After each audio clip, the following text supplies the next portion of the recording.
all ready for this? No pressure. All right. You were born ready. Do you need to be counted in? I 3, forced myself to get ready. 2. Welcome back to another episode of the Play It Up podcast. We're having another episode tonight. We're going to have a chat with everyone around the room. Let's say hello to everyone. Hey, Shaun, how you doing, mate? Hello, you absolute legend. Oh, wow, it's Carl. Hi. On the further side of the south side, we have Mr. Dennis. Hi. Hey, everyone. Thank you for having me. And we have a special guest this week, Mr. Chops / Adam Newton. Hey, mate, Whew. how are you? Welcome. Hey, folks, I'm really good. Pleasure to be here. Yeah, thanks a lot. I love the podcast, so, you know, Mate, feels the pretty podcast special. loves you. Yeah. Pleasure to have you, mate. Thank you. We're going to have a quick little episode. We're going to have a chat with Adam, have a delve into his past of gaming and pinball. We're going to talk about BPAC. We're going to talk about the new Donkey Kong competition happening at BPAC as well, and general chats too.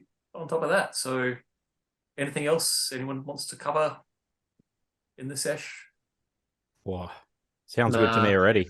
Yeah, that's it. I just want to say quick, I just bought a game called Gris, Gris, and it's beautiful. If anyone wants a relaxing, pretty game that kind of shows how video games can be art, and seems to be so far more that it focuses on like being sort of an interactive art piece and maybe gameplay, but the gameplay is also solid.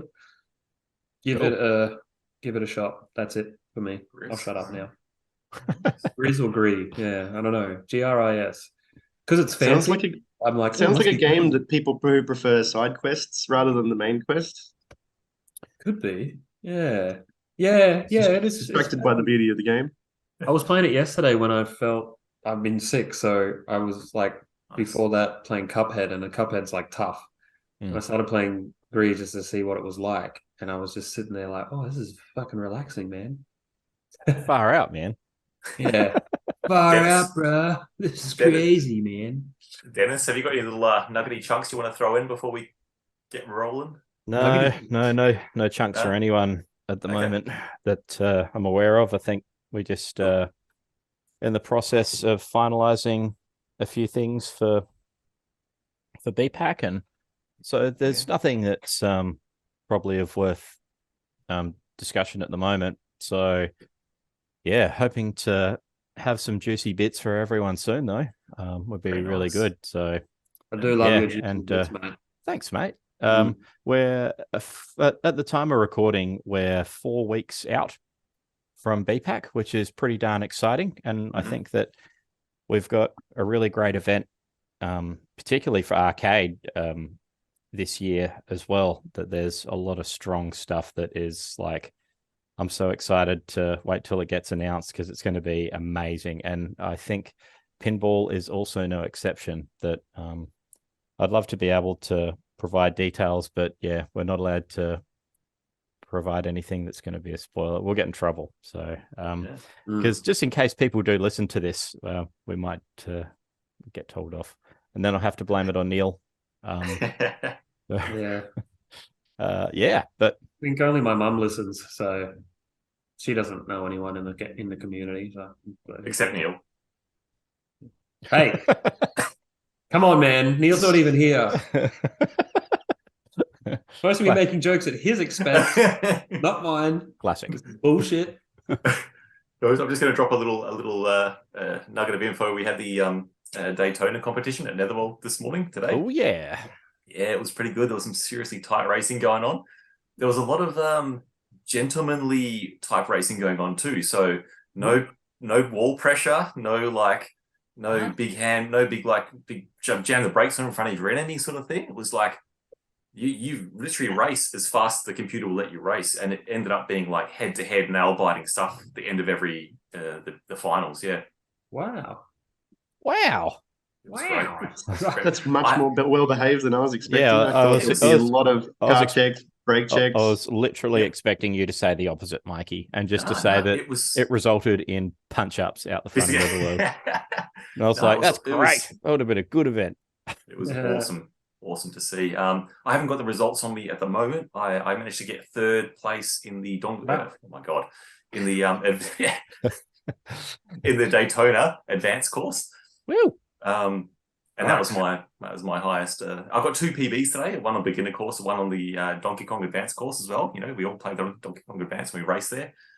But yeah, Did you say Donkey Kong when you meant Daytona? 100%. Yeah. Okay, good. Yeah, just because I nearly messed it up at the start there, I was like, I'll just roll with it. Yeah. And yeah, just a lot of crazy scores. Feng, we didn't see Feng come out. We were expecting Feng to roll up, who is the guy who can just put out laps and scores that beat TG records, Twin Galaxies world records. Oh. He didn't turn up, so we were all in our. Does anyone know him? No, just Jimmy. He's a bit of a phantom. Maybe he's just like, I'm not. Oh, right. Not, like a radio station that doesn't do requests. You know, he's like, I'm not playing Daytona when I'm told to. Yeah. I'll play Daytona when I'm good and ready. I'm Fang, bitch. So it's kind of like the cleaner. He probably knew he would just clean up. Like he's unstoppable. That guy. He's terrifying. It's sort of like we hear outside of the sort of Netherworld circle, we know of the cleaner, but I've never seen him. I don't know who he is. He's like this enigma. So maybe Feng is similar to that in that sense. That I've seen the cleaner. He's just a normal bloke. Okay, well, he's really good. He's just good at Frogger. Yeah, he's a beast. He's a real nice dude. I thought it was a myth at the very start. I was like, the cleaner. Oh yeah, sure, the cleaner. Such a cool nice one, Jimmy. He's like the El Burro of Frogger. Yeah, he's a legend at it. He digs straight in from Gyrus as well. Just smashes. Yeah, I believe it's pronounced Gyrus. Is it though? What about yourself, Chops? How are you? Where are the nuggets of info? What's happening? What's going on? I'm pretty damn good. For those of you who don't know, I injured myself not that long ago, so I haven't been getting around particularly well. Had to take some time off work, and just to try to heal, do some physio. While I'm off work, though, that kind of means you can mess around and play some games, which is pretty good. Hell yeah! And so I did try to visit Netherworld when I could, but it was just a little bit difficult getting around. And so I sort of fell back on just playing some of the usual games that I do. I don't know if you guys know too much about this, but there's a game called Hearthstone that I've been playing for years. It's like a competitive card game online. You don't actually own any of the cards physically. However, it's got lots of different formats and competitive gaming, and I think they have massive overseas tournaments where huge prizes are won. But I'm not particularly competitive. I don't put too much money into it, or don't put any money into it, and that's probably part of the reason why my decks are really bad.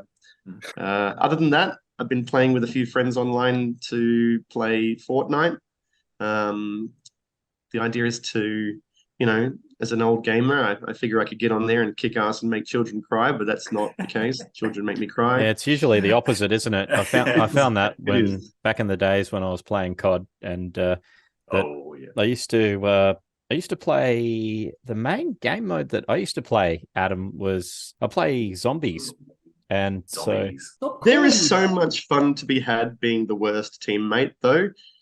Because they carry you. You die and they pick you up and revive you, and it's fun being the shit player, the terrible part of the team. It's fun for you, and it was only on the odd occasion that everybody would have like their sort of their bad games or their bad days, and that sometimes you'd have problems with your internet connection, and so you do all the things that you'd normally do.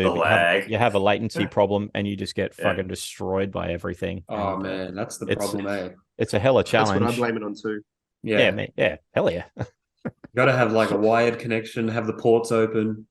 If sometimes like that makes it. I used to do the open port, so I'd get like the best type of. You have the type 1, type 2 connection. Yeah, and you'd have better luck if it was type 1, and then I'm just lagging. I'm resetting the router, and you spend like, Mom, get off Netflix. God damn. Yeah. You gotta tune your QoS settings to make sure that you give your Xbox or whatever console like full bandwidth, and just fuck everyone else. Doesn't matter. Yeah, and move out of your mum's house so that she doesn't yeah, use all the Nah. wine. Bandwidth. Fuck paying for things. Fuck that. My parents were always watching. I have that been movie. playing with a character that I designed on Fortnite that is kind of like a superhero. He's got like full body lycra and it's all orangey brown and it's got a toilet roll as his as his symbol, and he stands there as a superhero. And Oh, that's yeah, amazing. I call him Captain Toilet. Captain Toilet. And he's just terrible. Ugh. And it doesn't matter because he's Captain Toilet. Very low expectations for that kind of a superhero. Very few people are like, oh my God, there's a burning building. We need Captain Toilet. No. We don't need Captain Toilet. We don't need that guy.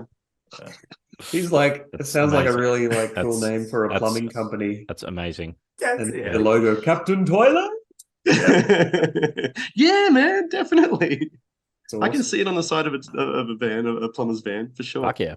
When I was a kid, there was a van around and also a number in the phone book, and it was a free number, a 1-800 number, and the guy, his business name was the Poo Man. Yep. And I would just go to like when there was phone boxes around, I would just call him, Just ring the Yep. Poo Man. just like, hey, can you pull the shit out of my toilet? And he was Irish, so he'd just be like, oh, you little bastard, fuck off. It was. I was like, I mean, how am I not going to call you like every time I can? And it's a free number. Oh wow. So, Did it develop eventually into a relationship where you're like, hey, man, it's been a while. Are you okay? yeah, how you been? No one's hassling you now. How's business? Eventually, it's going to be like that, right? It probably would have. He was always angry. Mm. And then the relationship stopped because I called a different plumber. It was a free number, and I said the same thing. Oh, can you pull the shit out of my toilet? And she said, honey, I've got your number, and I'm going to pull the shit out of you. Oh. Called me back. Wow. Like a week later or something, and spoke to my parents, and I just got in big trouble, and I never did it again because I was fucking shit scared. She got me Phone good. calls on and on. Yeah. Did they? And eventually, they set up that appointment for her to sort your Yep. plumbing out. Or Many years later, she followed through. I did shit myself though, so I didn't need any plumbing. It was in my pants. I was scared. Wow. When she said that too, I was like, "Oh my God, she turned the tables on me. What do I do?" Wow. Prophecy fulfilled. I've never got this far before. Yeah, I was. Yeah, and then the All right, Poo so, Man was never received a call again. you got all blurry, Shaun. Like, Yeah, I don't know what's going on with out his of camera. focus, mate. The camera heard what I said and was like, "You don't deserve to be in focus." Yeah, Yeah. well, that was fixed. Yeah.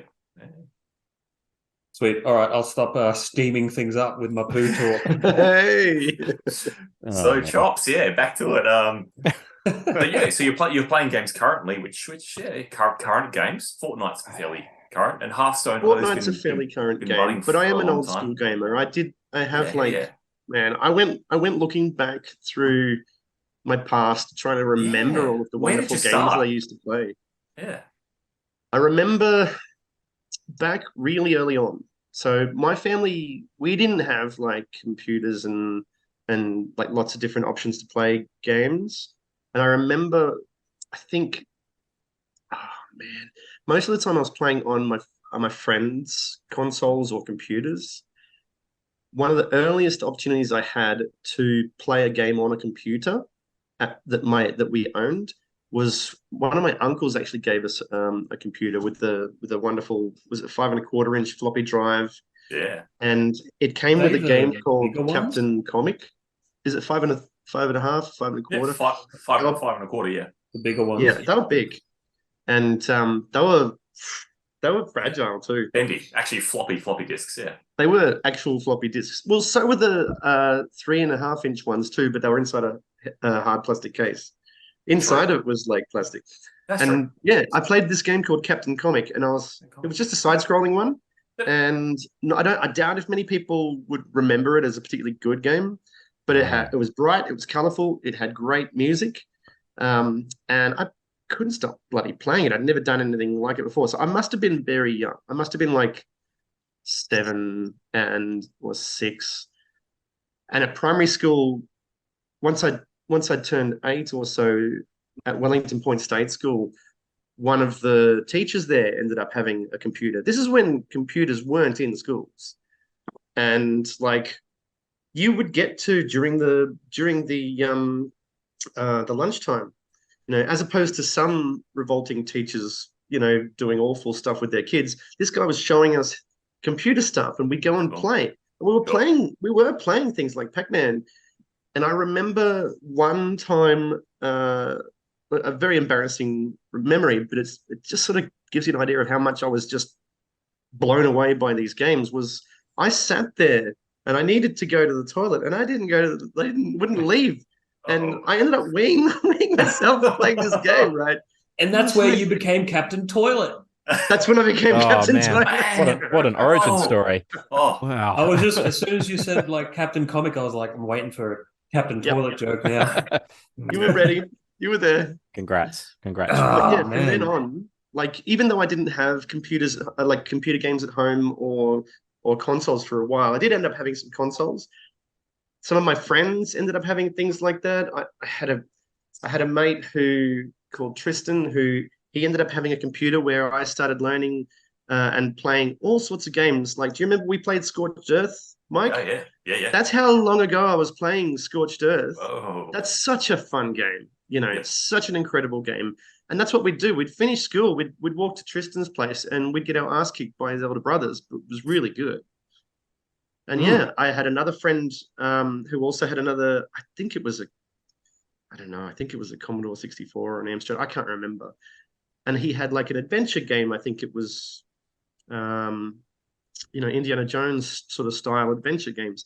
All these incredible, I can't remember the names of them, but I just got to play them at other people's places. And it was so great. So for a long time, I was hounding my parents for like telling them about this stuff. And they're like, yeah, no, you don't want to get caught up with games. You don't want to do that. I'm like, I fucking do. They'll rot your brain. I'm pissed myself because I love them.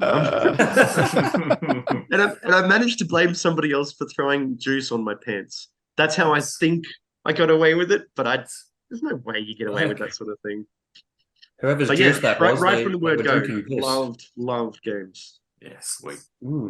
That's awesome. And so once I started getting to choose my own games to play, I ended up with a Master System 2, and I didn't have any money to buy games, but Master System 2 came with Alex Kidd, and I played that I don't know how many times.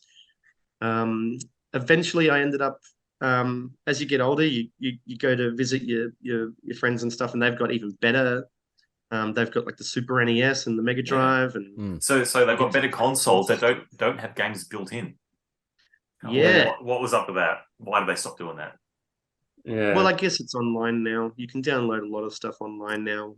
But yeah, every one of them, like Mega Drive came with a really good game. You could play that forever. I can't remember the Young King Bong Rock Paper Scissors anymore, but back in the day, I remembered all of that. Like I could go straight through to the end, Nice. and I loved it.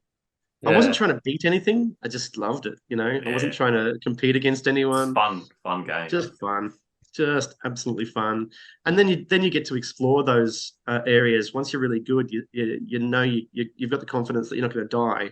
You can start exploring all the underwater, levels that are always a bit harder, and you find all these exciting new levels that you never would have done. Usually you have to look at your computer game magazines to find, or you have to have a friend who like has done it as well, Sorry, you just have to have a friend, and no, never had friends. No one wanted to be friends with Captain Toilet. Chops, please. I was surprisingly popular because I was actually into sport as well as I'm not surprised, mate. Computer games. I just wasn't a very good student.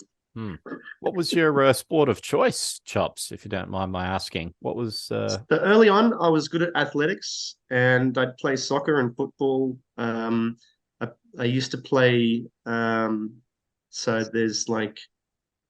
I played union. I played indoor volleyball. I played cricket a little bit. I was terrible at cricket. But I wanted to be good. And I just didn't understand it. Like, I remember trying to be good at batting, right?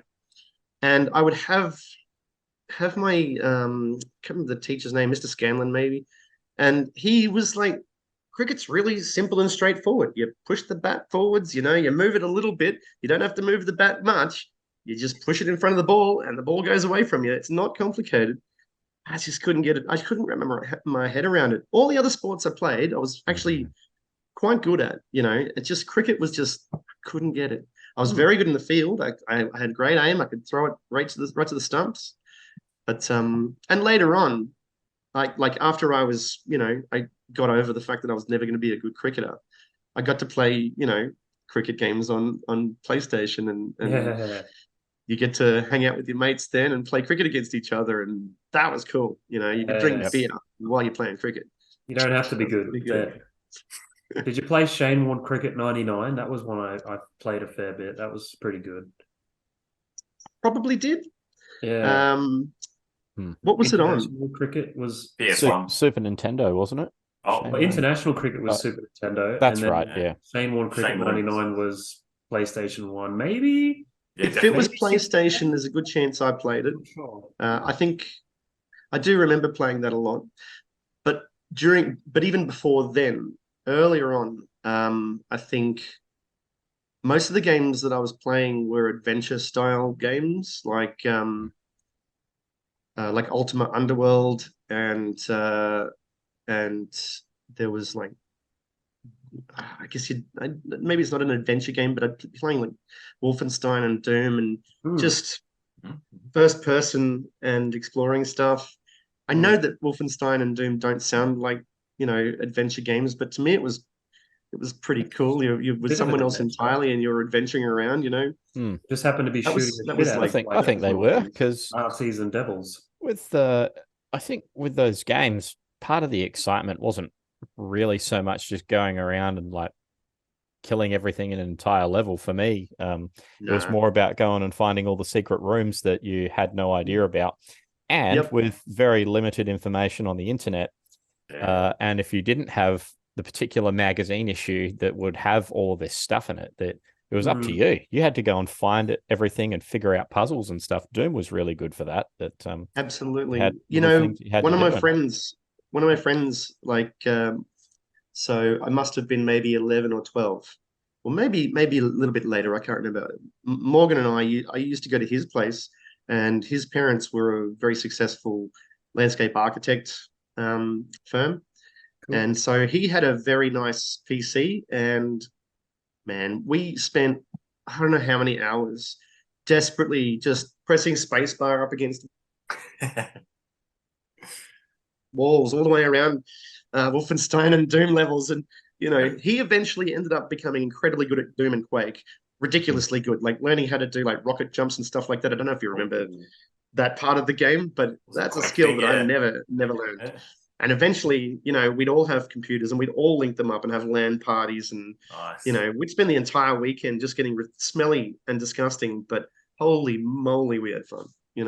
Quake was a really big step up from Doom. Doom was a step up from Wolfenstein. Quake was a step up from Doom. And from there, wow, that's where a lot of these first-person games like really feel like that again, Maybe not from the third-person view, but first-person view, you're like, that was well before GoldenEye and things like that. GoldenEye is well known as just an absolutely magic game, but back in the day, before GoldenEye, it was Wolfenstein, Doom, and Quake, and then they used the Quake engine for all that stuff, all that cool stuff. Do you remember Quake? Yeah, hell yeah, that was wild. Hey, I played it a little bit. I didn't play it much, but I do remember it. I deviated from my gaming after Doom. Rather than go play Quake and things like that, I started playing things like Heroes of Might and Magic, turn-based adventure games. Oh man, that's awesome! And I just loved them, absolutely loved them. Ultima. I think I probably started playing at Ultima 4 and played like all the way through. In high school, they were just fantastic games. Cool. Do you remember there was a Netflix documentary on gaming, and they did a Sierra episode? I think it was it Sierra or High Score? The doco? Is it called High Score? Yeah, High Score. Yeah. That's it. Yeah, I think it was Sierra Gaming, or it was a similar gaming company, and it was all about Ultima, and it was just, geez, that took me back. It was magic. Yeah, I missed out on a lot of those games. We didn't really have a Yeah. computer. We were always Same. had the consoles, and then yeah, I'd love to just. I want to get a setup. Maybe when I get a Mister or something, and just like play like Commodore, all old computer games. Yeah, You should, but it's difficult because, well, it might be better for you because you're fresh and you can start from the start. But you know how sometimes it's very difficult to go back after you've Yeah. watched a game evolved so many Yeah. times. Yeah. Like it's almost impossible to play Ultima 1 and Ultima 2 now. yeah, Right now you've got Ultima The- Online. I think you still have Ultima Online. I'm pretty sure. Yeah. And I mean, that's just massive. yeah. You know, Maybe not the open world turn-based stuff as much, but like Commander Keen or like I don't know, I loved old Commander Keen. platformers and stuff because they're kind of timeless. Yeah, for sure. Depending Commander Keen, you'll never get sick of Commander Keen. I never Yeah. actually finished. I never finished Keen Dreams. That was id, wasn't it? They We made Commander tried. Keen, Yep. and then they went on to make Doom and everything. So Yeah. What Yep. was the name of the company again? id software, Id right? Software. Id. Yeah, I yeah. think it was Apogee that did it before Apogee. that became id. Yeah. Yeah. Oh, it became id, right? So Mike's the Doom guy. He's the actual Doom guy. He loves it. Well, Doom was created by one guy. Wasn't it? Romero. Yeah, John Yeah. Romero. And Carmack. And I've been Carmack. watching. I only know Yep. this stuff because I've been watching Action Button Review Romero on and YouTube. Carmack, that's right. And he like it's a 3-hour review. There's a lot of info in there, and but it's a lot of fun too. He's a funny dude. Yeah. And yeah, I think it was Romero did the level design and everything, and maybe Carmack did the technical. Yeah. technical, the coding, Like, and level, stuff. like all of the coding and just Yeah, made sure that the game ran smooth. So and it was like at the time like blistering speed, like because it would only render. They did ray tracing or something, which means they only. This is how I understand it. They would only render what's in front of you. That's why it could run so fast on one of these computers. They wouldn't load everything in around you. It would just be loading what's in front of you. That's why you could. It was so smooth, and a lot of ports and stuff. But he really recommends the PS1 port, Mike. So yeah. I can see why you like it. If it's, he's looking on his shelf. Where is Where it? is it? My There it is, precious. It's baby. it's like funny you say that, Shaun, but Yeah. Oh, it's Look just at so it. good. Oh, they use that different artwork, hey, they to did. the Yep. classic. Yeah. While Look at that's that cool, haircut. while that's cool, I feel like the original artwork for Doom with old mate with the mask on, where he's like, Yeah, you know, it's so Yep. sick. that is Iconic. timeless. Yeah, Yes. so Oh, good. yeah. That font. Yeah. I love that Doom font. It's fucking. Yep. It just became a Doomcast. How could it not? It got to actually during with Morgan and playing his Doom games with the LAN parties and stuff. It actually got to a point where he ended up getting a Doom map editing software Oh, and started creating his own maps. Hell Oh, yeah. wow, And that's so cool. creating like full combat 4v like everyone 1v1v1v1 4-player full chaos. So And he cool. would set that up. Ah, man, he just put so much Sweet. work into it. It was incredible. yeah. That's amazing. They Yeah. designed the game to be easy to mod because they knew people were doing it with Wolfenstein. Yeah, So- so they encouraged it. Hey, Yeah, I mean they made it shareware. Like the first episode of Doom was shareware. It was free. They encouraged people to just share it around, and that's how it got into everyone's hands. And then you would have to pay for the next ones if you wanted to do it legit. And yeah, they wanted to make it easy to mod, so they took that into account. Like pretty genius. I don't know if anyone was doing that Let's at the go. time. Yeah, Pretty generous. yeah, very. yeah, for sure. Yeah, if You it know, was made by worked out. EA, that wouldn't have happened. Yeah. People are going to mod stuff anyway. You might as well make it easy and like get people on your side. Hell yeah. I don't know. I don't know. I'm not a businessman. What do I know? And it's difficult to know how much is enough. Like people are still buying, what is it, Skyrim out there? That's a 12-year-old game now. When is it enough when you become freeware? Like how Yeah. much do you need to do? Like Yeah. you've succeeded. You've Yeah. done it. Time to time to move on to something new. Yeah. You know, Give it to the people. Let them Yeah. play. give it to the people. Yeah. They love your game. Let them go crazy. You That know, would be cool, hey, if like they get to a certain amount, or it's like 10 years the game's been out. All right, everyone can have it for free now. It actually would help the companies sometimes because it would bring Of renewed course it would. interest Of course it into would. their brand and products. Yeah. And then people be like, oh, this is free, this is great. Oh, what have they brought out now? Oh, friggin' whatever the new one is. when you share a game to other developers as well, it's not like you're particularly helping them or anything like that because they're already a decade behind on the software that you've developed. You know, you might help them a little bit. They can do something with it. But, mate, if they're surging ahead after a decade and, you know, of stuff that's 10 years old now, like, it's time to start doing something new. Have you guys seen the new Star Wars game that's coming out soon?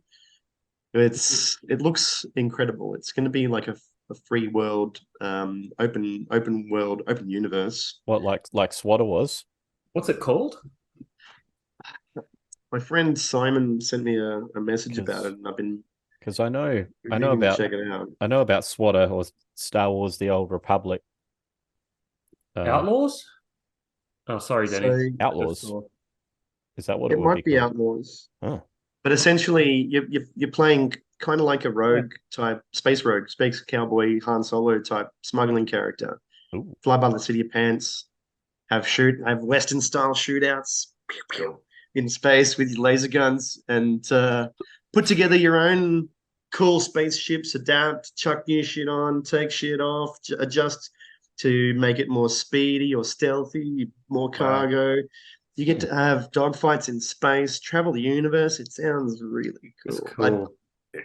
It sounds pretty cool. I never got excited about Battlefront, but this sort of thing, you know, I always liked Han Solo as a character. He was not perfect, but I always thought he was interesting. You know, he doesn't have a special magic or force that looks after him. He doesn't have a laser sword.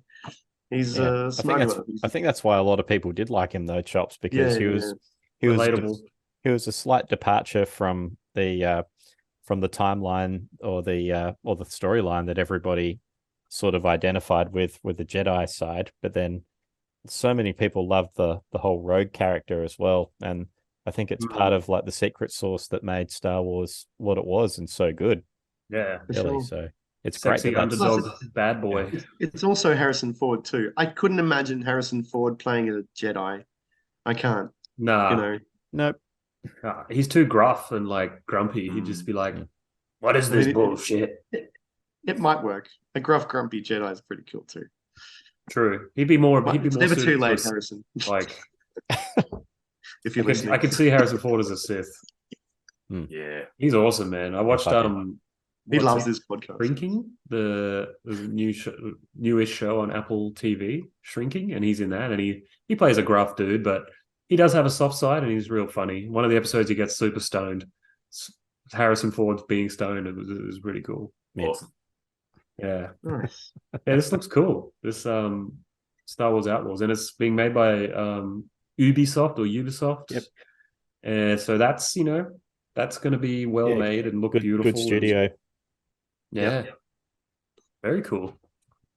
If my mate Simon's impressed by it, that it's probably a good game. You know, he's very picky.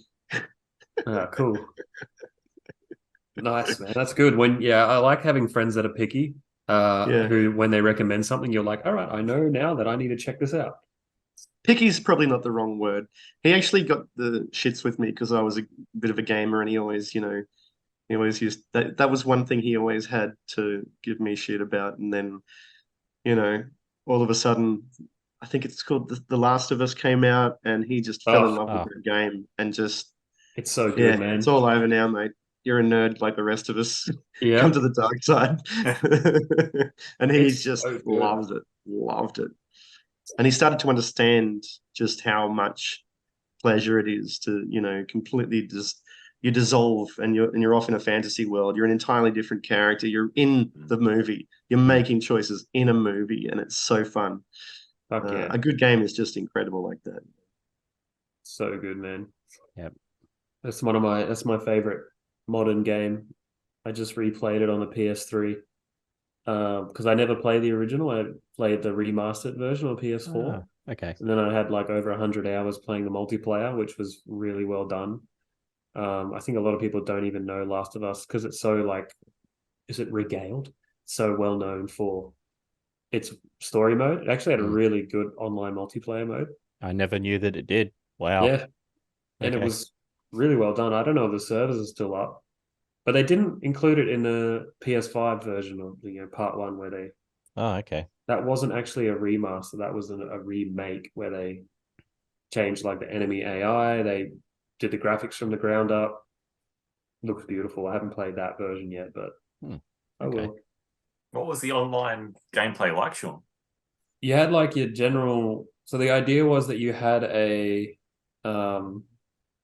you were going out to scrounge and you were fighting other factions, and you had like a camp that you would somehow like your people would grow, and you would, depending on how well you did, you would get enough food to feed them and stuff. You never really saw much of that. It was more just stats. But basically there was like a death match, and there was like a survival, so you die once and you're out.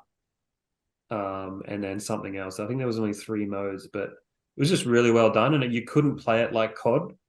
It was very rare that there was just one person who would own everyone else. If you didn't work together as a team or take your time, nice, you were probably going to eat shit. So I actually ended up just randomly playing with some dudes. I don't know what happened. Like regularly we would get into matches together, maybe a few times, and then they added me, and then we just became mates purely through PlayStation Network. sick. And I ended up buying a game from one of the dudes, like Lord of the Rings. Like I sent him $40 and he sent me the game, and it was pretty cool, man. It's one of the beautiful things about gaming. You can really meet some good, like-minded people. Sometimes make a podcast with them. I don't know. Weird. I've heard that happening anyway. Yeah. You mentioned a survival version of the game there.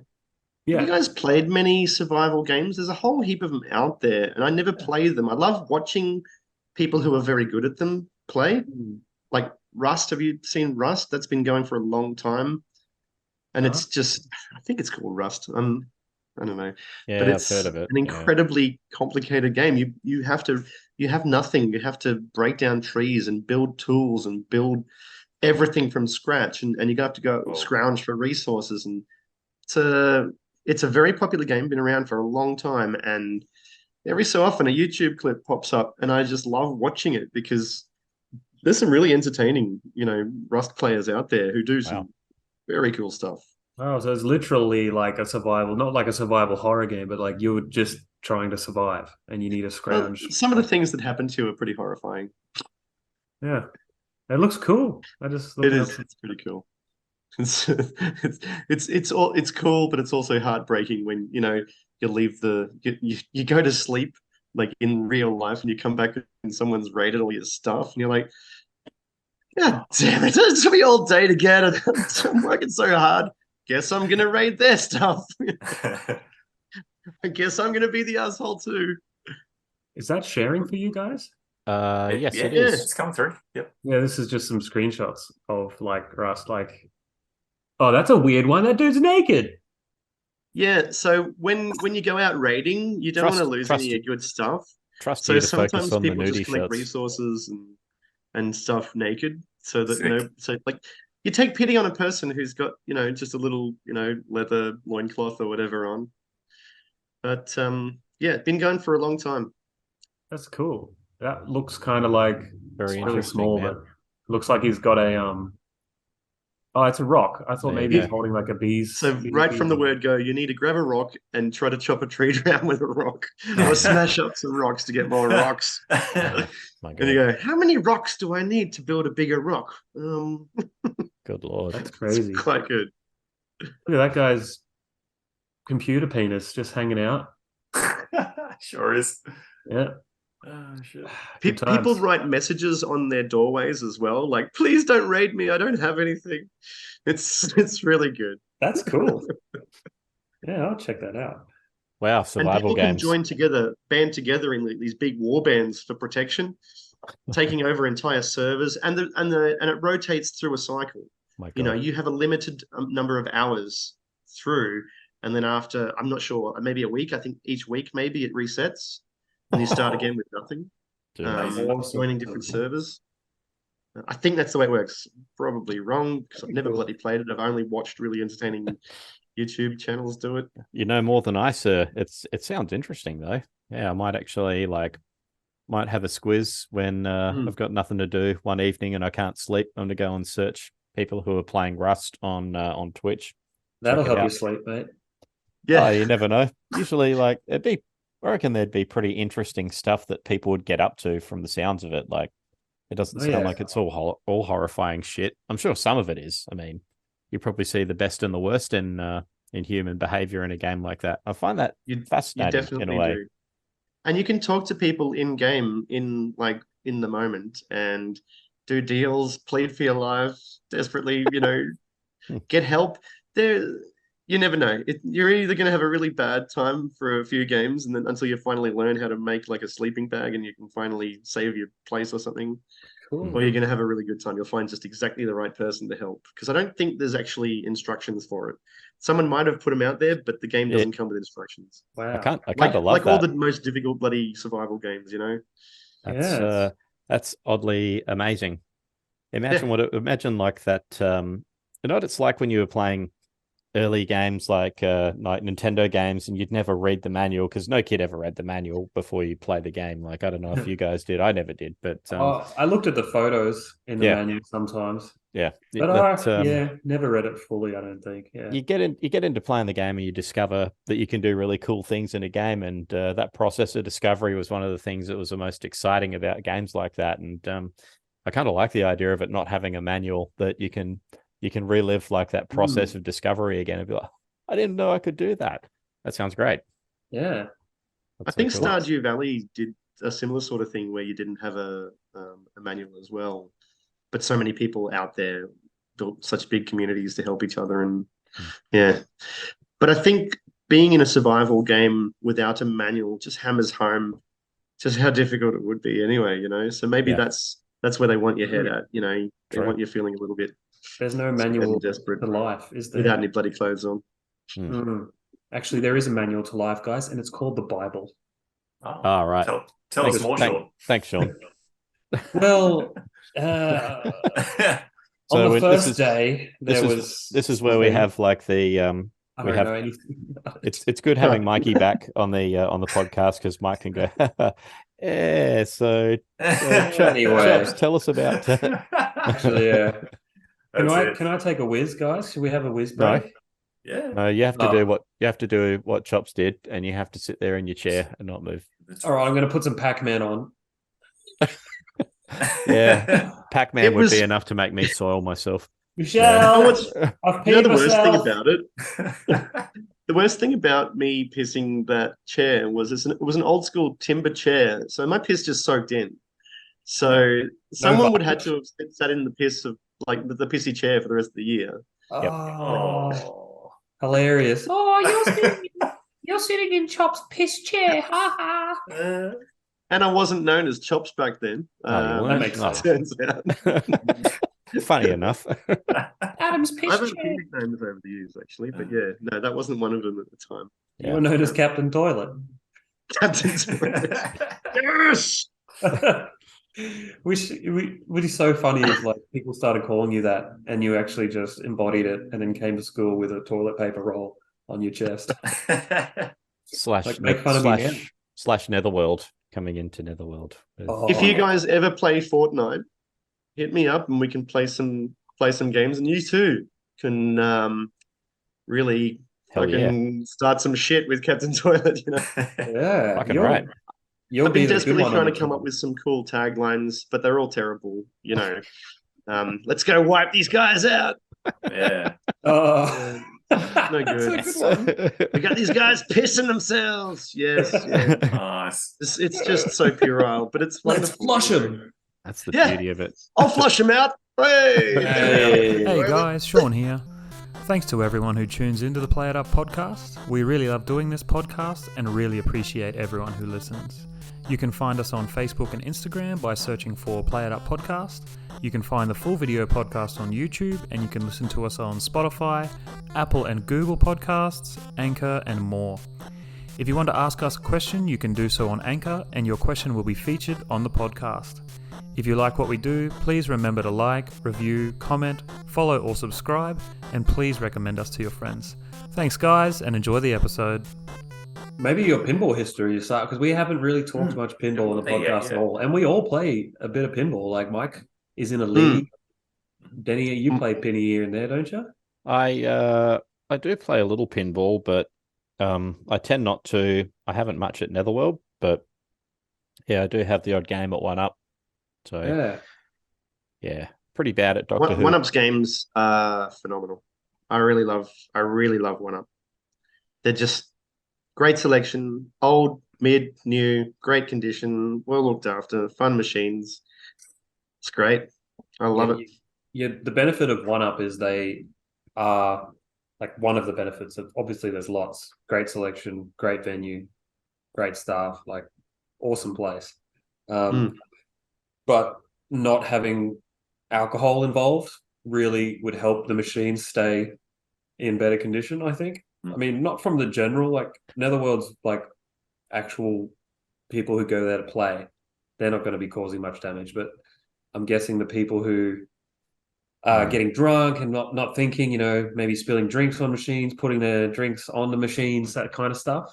I would say that probably causes a bit of damage here and there, but I'd say look, I'd say that there's probably it's different for every venue. I think 1UP's challenges would probably be people with youngsters running around and potentially damaging machines, or just people, treating machines with disrespect, maybe because they're not aware of how much these machines cost now and how difficult it is to repair some of the earlier gen machines as well. And I'm sure that there's challenges in any venue like that. I mean, and I don't know anything about pinball. You got to remember with pinball machines though, like it's a lot of mechanical moving parts. You've everything in there.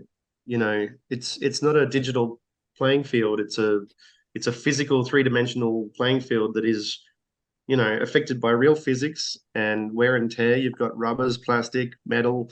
You've got wooden play field. You've got all sorts of different temperature and moisture issues. It's not necessarily that anyone's been rough with the machines, because they're pretty tough.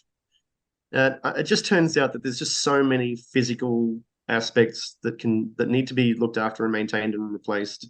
And it doesn't take much for a rubber to play a little bit differently. If it's stretched out one side as compared to the other, then one side will be very bouncy and one side will be very not bouncy. Doesn't take much for that to happen. That's why Dave, who looks after the machines at Netherworld, does such a freaking good job. He's just really, really good at all that stuff. So, and Marcus at 1UP is just phenomenal. He's been doing it for I don't know how long. He's just absolute legend. We're just lucky to have such talented technicians or engineers or whatever you want to bloody call them. Yeah, for sure. And all the others that are involved too. I don't know them all. You look at something like BPAC, and you've got like 100 machines to maintain. I mean, it would be very reasonable for 1 in 10 to not be working, and they get in there and make sure they're all working, especially the older stuff. A lot of mechanical things that can go wrong when you think about all of those machines sited in the one venue, and everybody is playing the shit out of every single machine. Yeah, that's a lot of things that can break. Yeah. Wow. It's a big metal ball flying around, it's heavy. It's no joke. If you hold those metal balls in your hand, they go around fast, man. And I don't know, like the glass that's used in pinball manufacturing is fucking amazing. When a ball hits the glass and it doesn't shatter, I'm like, I don't get it. I don't know how they do it. That's always amazing.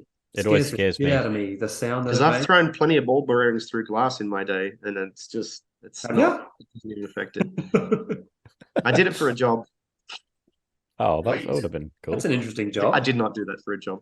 I did it because I was a little shithead. Did it for a joke. I did. Nice. Yeah, cool. So when did you first get into pinball, like in a more serious way without sort of just playing it, when you ran into one? Like, how did that happen for you? Well, pretty recently I started taking it seriously. I had bumped into them before, like in my early 20s when I was working in Manly. There was like a local Blockbuster or Video Easy. I can't remember exactly. It was the yellow sign, so it wasn't a Blockbuster. I just can't remember which video rental place was yellow. Network Video, or there was a few. Hey, could have Network been, Video, could have been. Video Easy, Blockbuster, and then there was just a whole bunch of different ones. Maybe there was other bigger ones too, but yeah. I honestly don't remember. I know eventually it became Blockbuster, and then obviously then they didn't have any way to And maintain then their the business. internet came along. Yeah. And then the internet came along. Uh, But at that Video Easy, they had a Mortal Kombat, and they had a Street Fighter, and they had a. So this was in the early 2000s. So I think it was an Addams Family. Ooh. And I'm not 100% sure when Addams Family came out. I think it was the late 90s, but I remember playing it, and it must have been around that time. So what I would do is I'd go in there in my lunch break. I'd get some food. I'd go in there and I'd knock around on Mortal Kombat, and I'd knock around on Street Fighter, and I'd look at this pinball machine and I'd be like, "What the fuck is this thing?" This is okay, Granddad. We don't need this stupid shit anymore. We got fucking cool games where we rip each other's dicks off and maybe not heads. And so, dick, rip the head. Penisality. But I'd see every so often you'd see someone come in and play the pinball machine. That was good. And they'd play it for ages. Like, how hard Mortal Kombat and Street Fighter can be. You get to play. Well, I got to play maybe 3 or 4 rounds before I die. And I was watching people go on there, and they kept getting free games, and I'm like, well, how come I'm not getting free games? I started watching, and I was like, oh yeah, this is fun. So I played around a little bit, and I didn't really know what to do other than just accept where the ball went, smack the flippers around, and if I die, I die, And nice. So after that, after I stopped working in and around there, I didn't even really think too much about it again. Never really played it. If I was at a pub, I'd see one there, and I'd be like, oh yeah, I'll give it a crack. I'd play it, and I'd be like, I don't know what I'm doing. I'm going to go back to Samurai Showdown or whatever. And then, a few years back, I split up with my long-term partner, and I just started going to Netherworld a bit more. I was going there partially because my partner was still at home, and it didn't feel like a place where you could relax. The tension. I was going to say sorry, by the way. Sorry to hear. But then when you said that happened, and then I started going to Netherworld more, I'm like, yeah, it kind of sounds fine then. Yeah, for sure. And so going there, the community at Netherworld, it's just really welcoming. But I was going there to play board games. I wasn't really playing, Galaga or Gallagher or Frogger or anything like that. I just was going to go play, I don't know, anything, Ticket to Ride or Catan, or just there's plenty of games you can play there, and I just love that stuff. I got plenty of friends who love it too, and it was the perfect place. Great stuff. They care about you. Great people. They remember you. And I was just I was just some doofus who was there, and I think it was Gary Eldershaw who was playing pinball, and I just being the annoying prick that I am, would walk up and introduce myself and talk to people. And Gary was very impressive on the machine. I'm like, wow, man, I didn't know you could do that. I didn't know you could move physically use the physics of what we're doing. You can't do that on a Street Fighter. You can't shake that until Bison, falls over. You can physically change the actual way the game is programmed to be, the way that it's been engineered, all of the work that's gone into it to make you lose. You can change that. You can get to a certain point on a game that you play for long enough. You can't die. You can't lose. And you can just keep getting more and more credits. It's like, this is amazing, and then I'm watching him do these beautiful techniques of, being patient and allowing the ball to bounce across, cradling the ball and then flicking it over to the other side again, watching him recognize when a ball will definitely bounce off that part of the machine and then down to the drain. So he hits it then. And it's like, how did you know to do that? And he's like, well, you just play the game enough. I was hooked. I didn't know this was possible. You can't do this in Zelda. You can't do this in Settlers of Catan, Can't. You can only do this in pinball, and it's incredible. It's an amazing feeling once you start realizing that when you get to a certain level of pinball, it's only ever your fault if you drain that ball. It's up to you to choose when the game finishes, It's pretty cool. I think that's what I like when I sort of started watching people, and I never knew you were meant to move the machine and like hit it around and stuff. I thought like, if I saw it before that, I'd be like, well, that guy's a bit aggressive. But then I saw Jimmy doing it, and I was like, he's the owner. And I was like, this is holy fun. shit! Watching Jimmy, whew, that man, he is he's strong. And the way you can actually control the game makes it when you feel like you have the power back in your hands. Because like if you just play pinball and you're only flipping and like not moving the machine at all, you're just like, well, this is kind of rigged. Like I'm wasting my money. But when you get further into it, it's beautiful. Yeah, absolutely. And maybe, a therapist would, add some correlation between things that I didn't have control of in my life, and now this comes along and I can control it. Maybe they would draw those parallels. I don't know.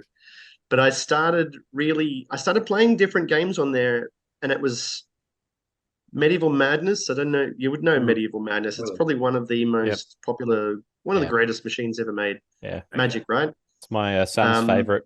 Yeah. Nice. His favorite? Yours? Your son's? My son's, yeah. My son is 7, and every time we go into Netherworld, and if Medieval Madness is on the floor, then he goes straight to it because he loves being able to knock the castle down. So he's he's well into it. Don't think too much about the other therapist connotations of those big towers smacking together. I don't think that. But it's such a fun game, and I realized, and I don't know if it was Gary who told me to do this, but I just focused on one game because it's bewildering. You have to focus on one game to get good. And from there, once you've learned all your little techniques, all your bounce passes and catches and all that fun stuff, once you've learned that stuff, then you can move those to another game. But as you're focused on one game, you are opened up to an entire storyline and all the wonderful call outs and the voices, And a rule set, a complete rule set as well. Mm-hmm.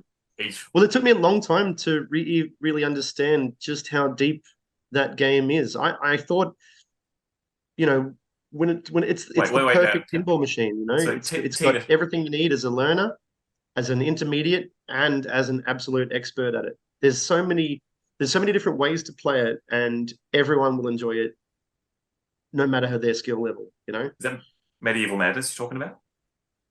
And that has Tina Fey has the voice clips in it. I'm pretty sure it's Tina Fey that does the Damsel in Distress. Amazing. Yeah. So this was cool. I can't remember when the machine was made, but yeah, she was quite young. But she would have been like 20, and cool. I'm pretty sure it is. And I think it was designed by Lyman Sheets, who was just who was brilliant, absolutely brilliant. And so. I also know that Dan Forden did some of did the sound for it. Oh, really? And there is a toasty in Medieval Madness, same as Mortal Kombat 2. Really? What the? Yeah. That's lit. Yeah, That's amazing. It's randomly. I was at the bar one time and I was like, "What?" I turned around and looked at Medieval Madness, and the toasty noise had like come out. And I'm like, "Okay." But yeah, Dan Forden was one of the sound guys, Cool. or the key That's sound so guy cool. for the machine. Yeah.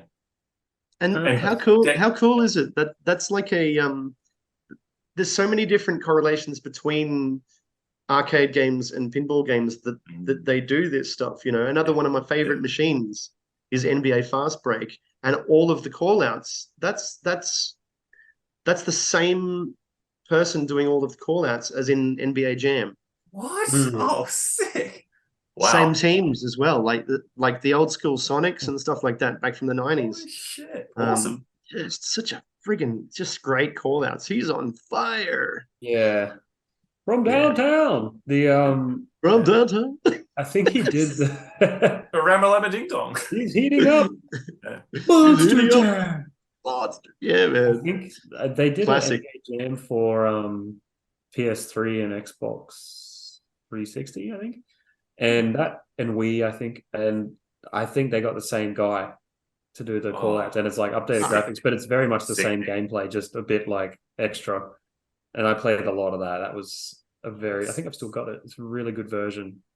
And yeah, he even says some other funny call outs, like comes up with some new stuff. So yeah, check that out. If you're an NBA Jam fan and you want to play something like a bit more modern that might be a bit more balanced and like less rubber banding and stuff, check that out.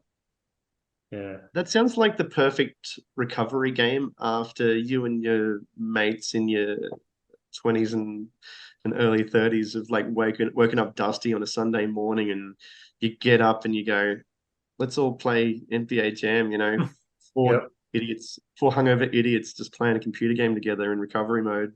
Yeah, for sure. I used to love doing stuff like that.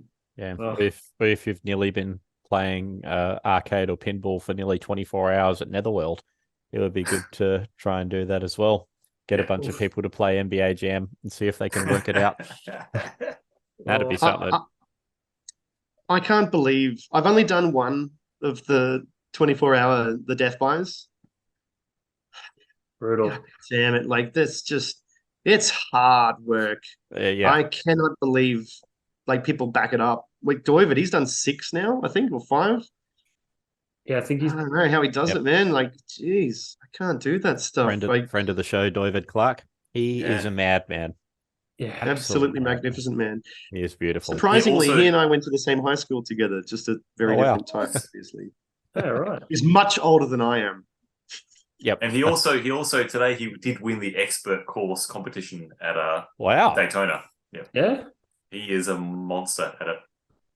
Wow. He is a surprise package, that man. He is such a boss level competitor. Mhm. You know, when you play in a competition and you come up against Doivid, you are in big trouble. You know, if he's on his game, you're done. You are done. You know, like he's a boss level player. There's plenty of scary boss level players out there in Brisbane. It's terrifying. He's a super so nice guy to lovely. boot as well. I think that makes, He's a legend. I think that would make people underestimate him because he's Classic. so nice and like unassuming, kind of like, and then they wouldn't like focus as much. But also he is super chill, and like something that you forget about what you need in a competition is to not put too much pressure on yourself, not to overthink it, not to make it more important than it really is. It's just a bit of fun, right? If you start getting terrified and getting anxious and freaking out, you're your own worst enemy. Doivid just walks up like nothing's happening and then just knocks out a great score, and he's like, must be my lucky day. What a bastard.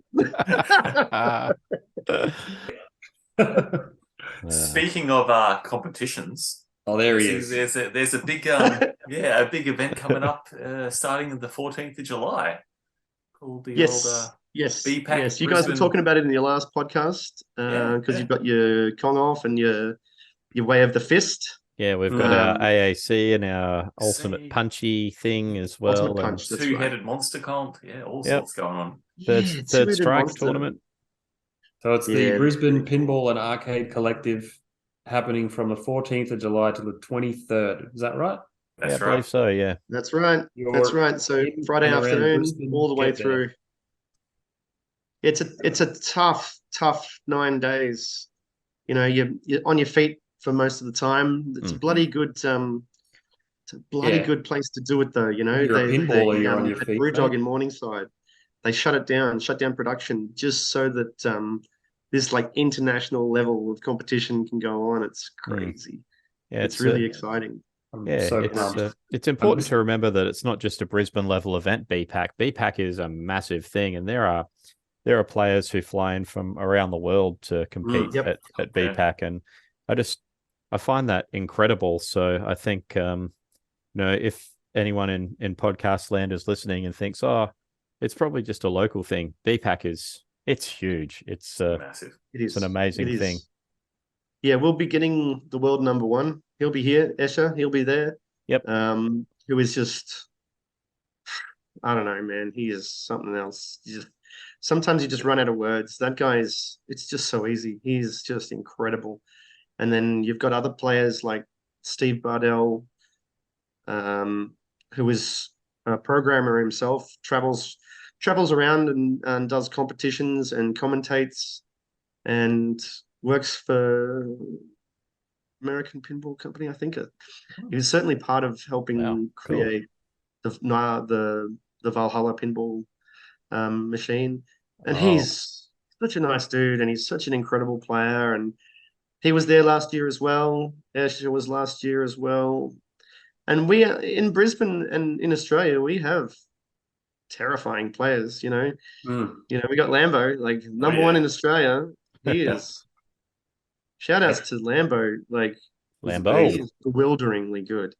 You know, and he raises the bar for everyone else. The reason why we have such a competitive scene in Brisbane is people like, like Lambo and Gino and what is it, like 6 or 7 of the top 10 Australian players are all in Brisbane. It's just crazy. such a tight competition. And then the guys who come down from the sunny coast, like Alex Hendrickson, who was just, that guy's terrifying. There's just so many incredible players. Like, I'm not going to name drop everyone. I could sit here and do it all day. Yeah. Big Gordon, I love it. Far out, man. Like, holy smokes. There's Cool just they get a shout it's out. teeming with competition. It's scary, but it's wonderful. Those 9 days? Everyone has a blast. I'm slightly scared because there's a possibility that I'll have surgery in and around that time. I'm not missing this fucking goddamn competition though. I'm going to be there every damn day. I don't care. I'm going to have my own stool or something that I can, survive somehow. I'll be on painkillers and I will just be. There's no way I'm missing it. I missed out on so much of it last year, and it is just so much fun. Especially the final competition, the last frenzy at the end of the comp. Everyone is. So they've given everything, and all of the people who work there have given everything, and everyone just goes crazy, and it's amazing. Yeah, I'm so pumped. Yep. Bionic limbs may be an option to make sure that you get there as well, Chops. Yep. Anything you can do. Just I will do anything and everything. I would love a bionic knee. That'd be so cool, and I could, attach stuff to it. All the roundhouses you could do, and just crazy stuff. I don't know. Yeah, man, I'm constantly picking fights like that. Denny plays a lot of Final Fight, so he's influenced. It's just where my mind goes to. You'd have to. You're a violent man, Denny. It's just too much. Yeah, I know. I hide it well, but yeah. I did used to love playing a lot of those fighting games too, because me mentioning Samurai Showdown, that was at my local fish and chip shop. Oh, used really? to love that stuff. Nice. Fatal Fury, used to love that stuff. I was always Andy Bogart. Great games. You forget just how many wonderful games you've played over the course of your lifetime. It's just man. I love seeing them all there too. At One Up, you got the King of Fighters there, so you get to see all of these bloody all 500 of them. Yeah, incredible. The King of Fighters 1921, King of Fighters 1922. It's crazy. What man. are they going to do next? Yeah. We're Tell so us about spoiled. The Tell us choice about was- your new project, King of Fighters, people. What's it about? Oh, get this. It's going to be exactly the same as last year with something tiny different. Yeah. Yeah, Fucking maybe they should take a amazing. page out of Mortal Kombat's book and start putting in like Jason Voorhees and Arnold Schwarzenegger. Yeah, well, There's gonna, Wow. That was a solid. That was He good. can do the voice. that was good. We had Justin on who did it like I couldn't tell the difference between Yeah. Arnie, Justin Elliott, like best Donkey Kong player in the world, basically. Yeah, He's going to get the world record. he knows his watch pumping iron probably about a thousand times easily. And Did you hear that episode, Chops? If you haven't, listen to it's pretty funny. please, Justin Elliott. everyone listening to the episode, revisit it. It's interesting. Yeah, You'll get something out of it. you're pumping iron, He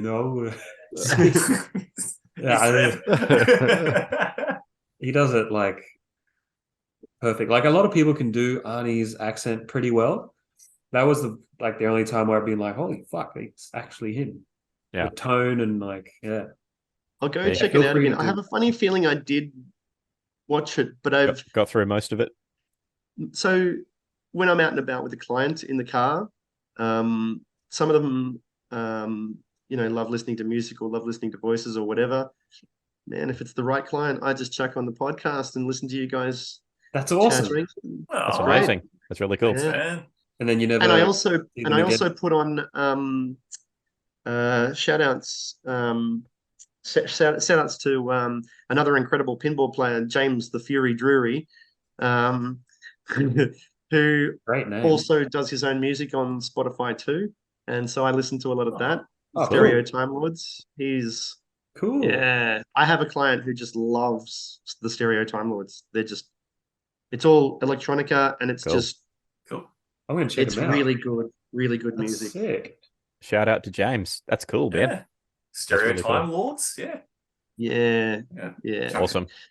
If you need to do something and focus and won't feel distracted by the music, but you want to feel pumped up and energetic, Stereo Time Ooh. Lords. That's Tetris Wow. music, baby. Yeah, that's Tetris music. That's coding music.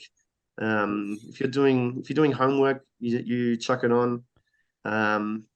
If you go into a rave and you've just Okay. dropped too many E's, chuck it on. Every weekend. If you've just there's so many different reasons to do it. It's good stuff. So Stereo Time. Chops, I was going to ask, mate. We mentioned BPAC a couple of times, and so this year this wouldn't be your first BPAC, would it? Is this like your second or third, or? It's my second. I didn't really feel confident. The first, so let's say I've been playing pinball for about 3 years now. Yep. I've come a long way. When I first started, you don't start good. You don't start. You're just scratching around trying to understand what the hell you're doing, and you watch the best players doing what they do, and you're just trying to figure out how that works. Yeah.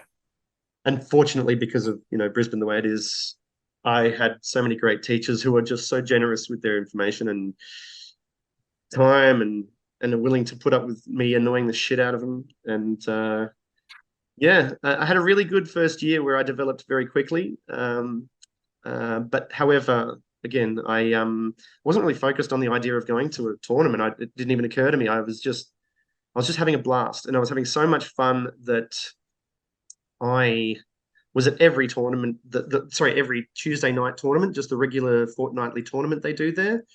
It's not necessarily, it's not nothing. It's a tough competition, but it's not like a big tournament where thousands of dollars are there to be won. Yeah, it's Brisbane Pinball Club, right? It's Brisbane Pinball Club, Mm. and I got to the point where at the end of the year, I'd reached a level where I was good enough for people to ask me to play on their team league as a fill-in. And I was a bargain because I didn't have any international ranking, which meant that in that system, I was free. I had no... So it's a points-based system to build a team around. You can have an incredibly incredible player, like, Tom Fletcher, who's worth 6 points or 5 points or something like that. He's amazing. But you've only got, well, this year it's 16 points, so you only have 10 points left after you put on an amazing player. I was free, so I was good value. That's a cool way to do it, eh? Yeah. It works. It works really well. And so once I did that, the next year, last year, maybe it is 3 years. I think I visited BPAC because I was curious. I didn't enter the tournaments. I wanted to see what it was all about.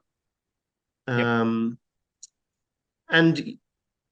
also once the tournaments are over, you can pay $10 or something and you get to play all the machines until it closes. That was cool. And I thought, you know what, next year I'll be part of that.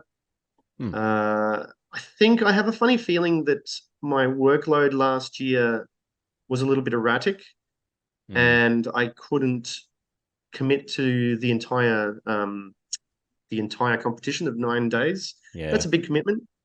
Yes. And it's also a lot of money put towards beer, Yeah. You've got to stay well lubricated. You've definitely got to save for BPAC. It's not an event that you'll get out of cheaply, I think.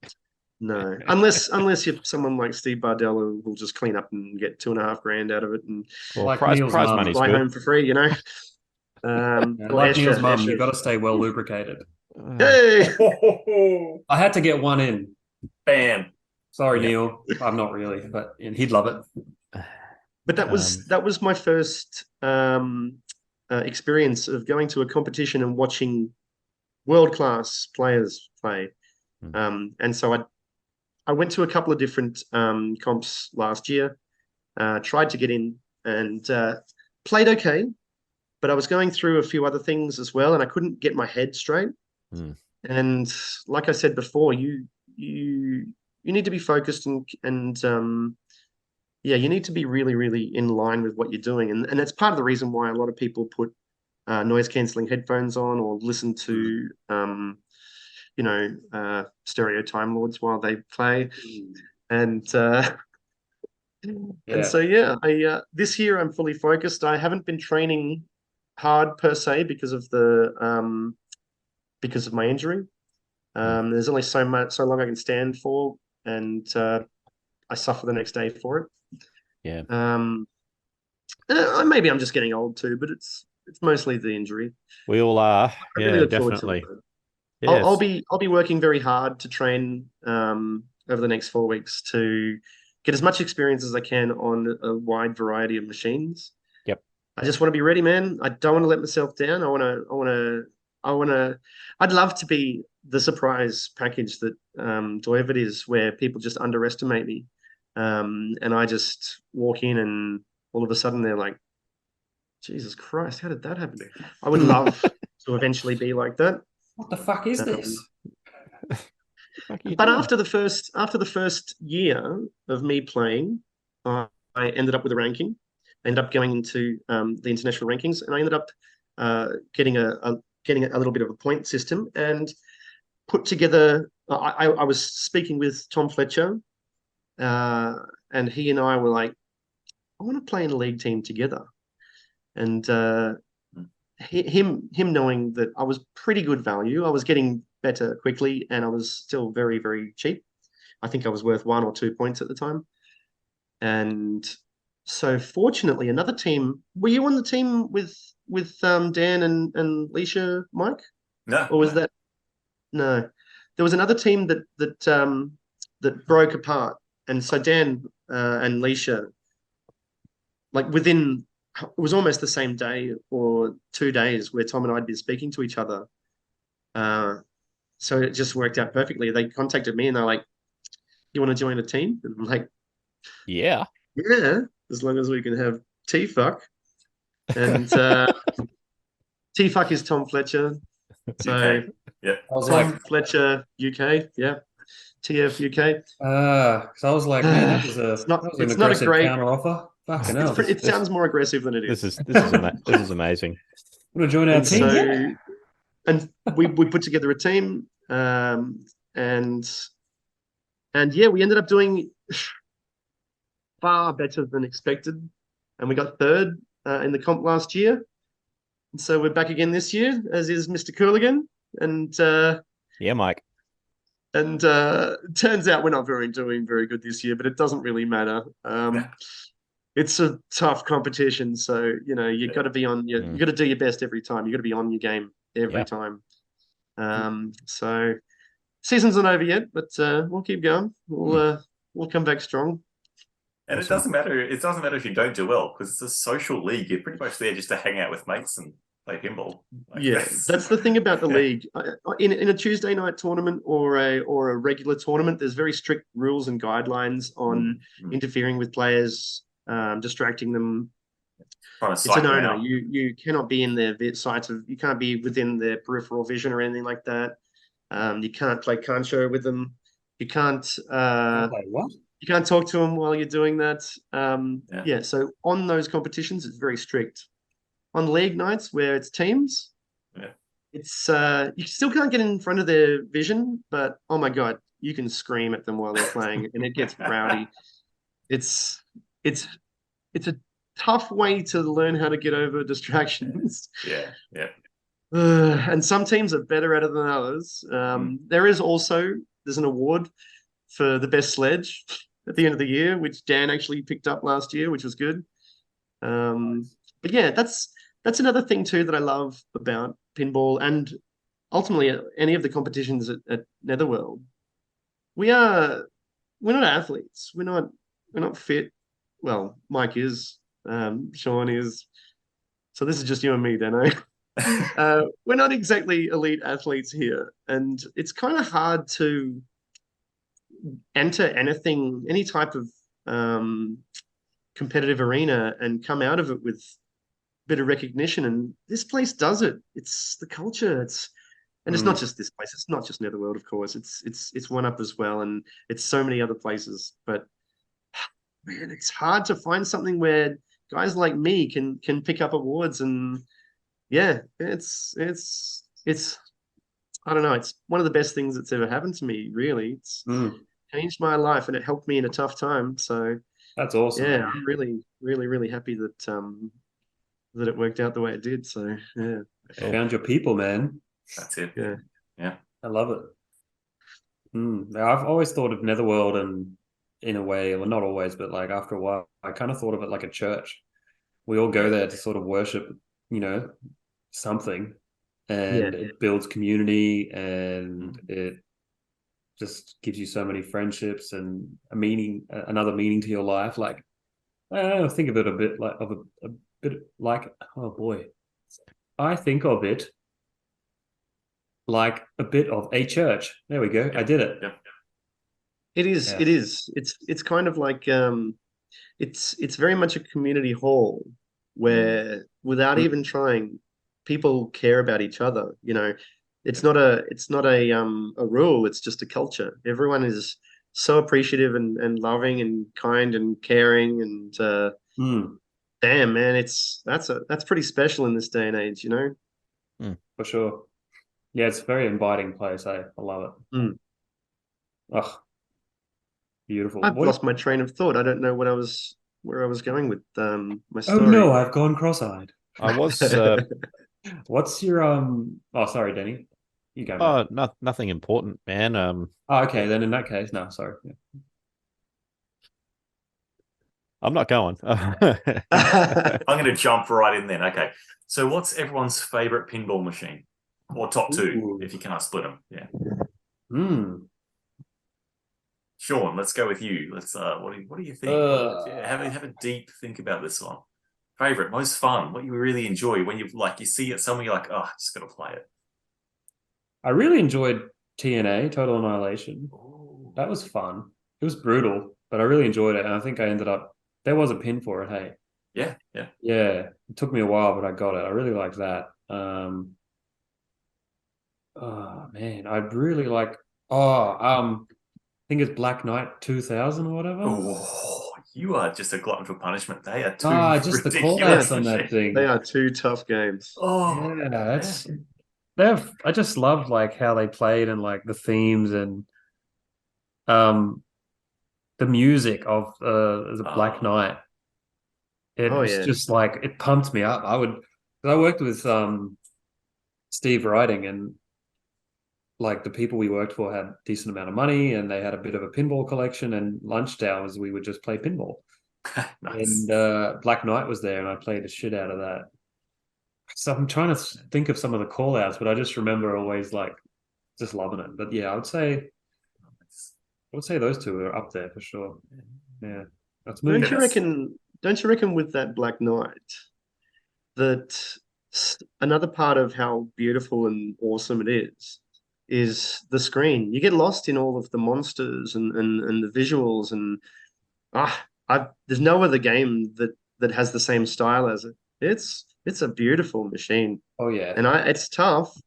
It's a game that you have to play counterintuitively, very challenging, lots of backhand shots.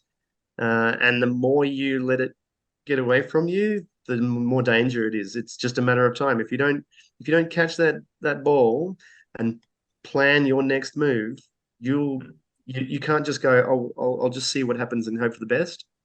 You are immediately going to lose that ball. It's a tough game, challenging game, but it feels so good when you get a good score, you know. If you don't know the next pattern for the next life cycle in Tron, you will lose your life. I hate TNA. You hate TNA? Not fair. Yeah, well, I think that's it's a bit of a love or hate game. I love the retro theming to it, and the music on it was phenomenal.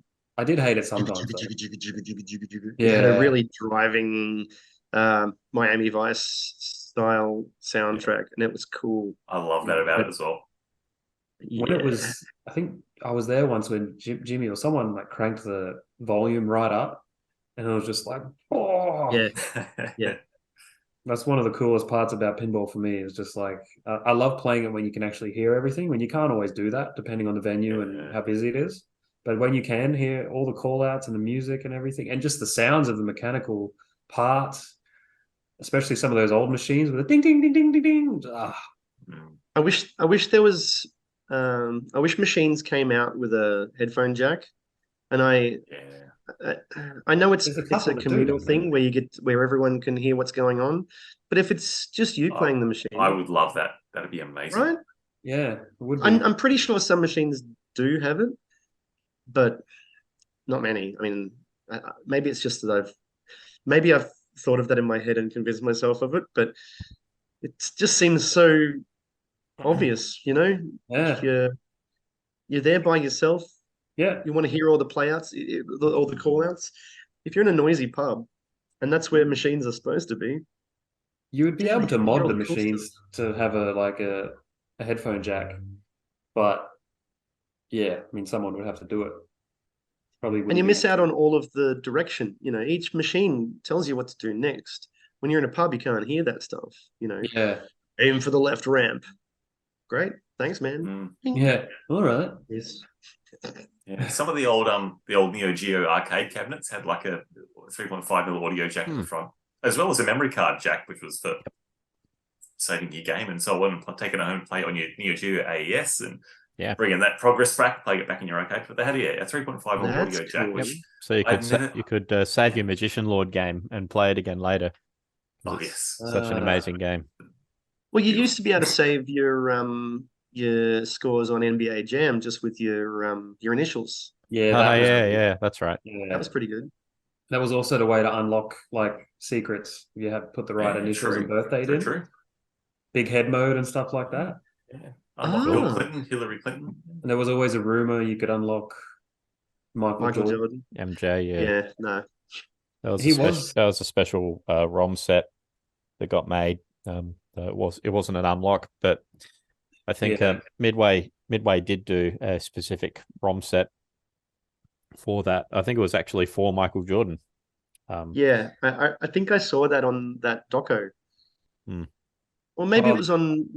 I don't know. I'm pretty sure it might have been on Play It Up podcast. You never know. It probably possibly. Oh mate, we are. That's right. I remember now. Dennis said it. Yeah. That was Insert Coin, wasn't it? That Midway. Yeah, maybe. Midway Acclaim doco. That was Yeah. good. I liked it. So what about you, Dennis? What sort of pinball machines you gravitate towards? Got a top 2 or a top 1 even? Oh shit. Well, I'm pretty boring. Like I've played Meteor a lot, and I know that it's a pretty early game, but I just love it. It plays at a pace that I like, and I love the way that the playfield set out, and I just find it easy and fun to play, and that I have no problem playing game after game of that. And so might be seen as boring, but I'm okay with that. I think another, like when we were setting up BPAC last year, while Dave wasn't looking, I had a chance to play some of the machines while Dave was out the front having lunch. So I'd be able to go in and have a flip. And I had to go at Fathom at Yeah. the Mermaid edition that they had last year at BPAC. Oh boy, that is amazing! What a beautiful machine. Especially at night, like with the graphics underneath and everything. Oh yeah, beautiful. The swirling blue and green colors that, like, in purple, it just flashes underneath. Yeah, and again, it's like it's a pretty classic design, and I love that. That's a remake of an old classic that was very, very popular. Yeah, it is. It is, yes. And I don't know what else. I'm trying to think of a modern one that I enjoy. Monster Bash as well. So that's one. That's one for you listening as well, Sam. If you're listening, so I love watching Sam play Monster Bash, watching him like pick the machine up and almost shake it. It's crazy. That's Sam Gilmore. Nah, Sam Robin. Sam The Robin. other Sam. Oh, shout outs to all the Sams. Yep, all the Sams. They're all good. Just those two. And another, just those two. I don't know any other Sams. I do, but I do. And what else would there be? Like maybe I might be hated by any pinballers that are listening to this episode, but I actually like Star Trek TNG. I like that. I like that machine. I love the shots in it. The ones with the cannons on either side. Yeah. Man, it's such a fun game. When it works and like your ball doesn't get trapped all the time, it's really fun. And I guess that like I like all the little game modes as well. Doctor Who is a good one. It's kind of challenging, but and it's a classic. Everyone sort of plays Doctor Who, and anyone who has one complains about how they break all the time. They're a pain in the ass. It's but when you're just playing it, it's great. Yeah, I guess that's kind of me. Like, I don't know if I've got any like specific favorites, but those ones that I have played, I love. Nice. Those were great choices. Those were much better choices than Shaun's. That was really good. I was disappointed when Shaun said, you know, TNA. Don't pinball shame me. What about you, Chops? What are your number ones, number twos? It's so hard, and I absolutely love Meteor. That's an amazing game. It's a good one. And the reason why I love it is because it's such a good communal game. You can't really have one person hogging the game for 30 or 40 minutes. You get to have 4 players, and everyone gets a go, everyone gets a turn, and it's got fun shots. And damn it, when you hit that spinner, and especially with the new code, the latest code, the sound of that spinner, god damn, it's just so good. Yeah. I used to love the old code where essentially the bonus at the end, like, gosh, sometimes it was more than the entire score. I used to love that. Especially when you're playing against someone who tilts the machine and doesn't get their bonus. But yeah, I was going to say Meteor as my favorite, or as one of my favorites. I have to say, I love Deadpool. I think Deadpool's one of the most fun. It does seem to have a lot of mechanical issues with the drop down targets for some reason, and I don't know why that is, but it's the sort of, you got to remember, it's a massive metal ball smacking against plastics, bang, bang, bang, bang, over and over again.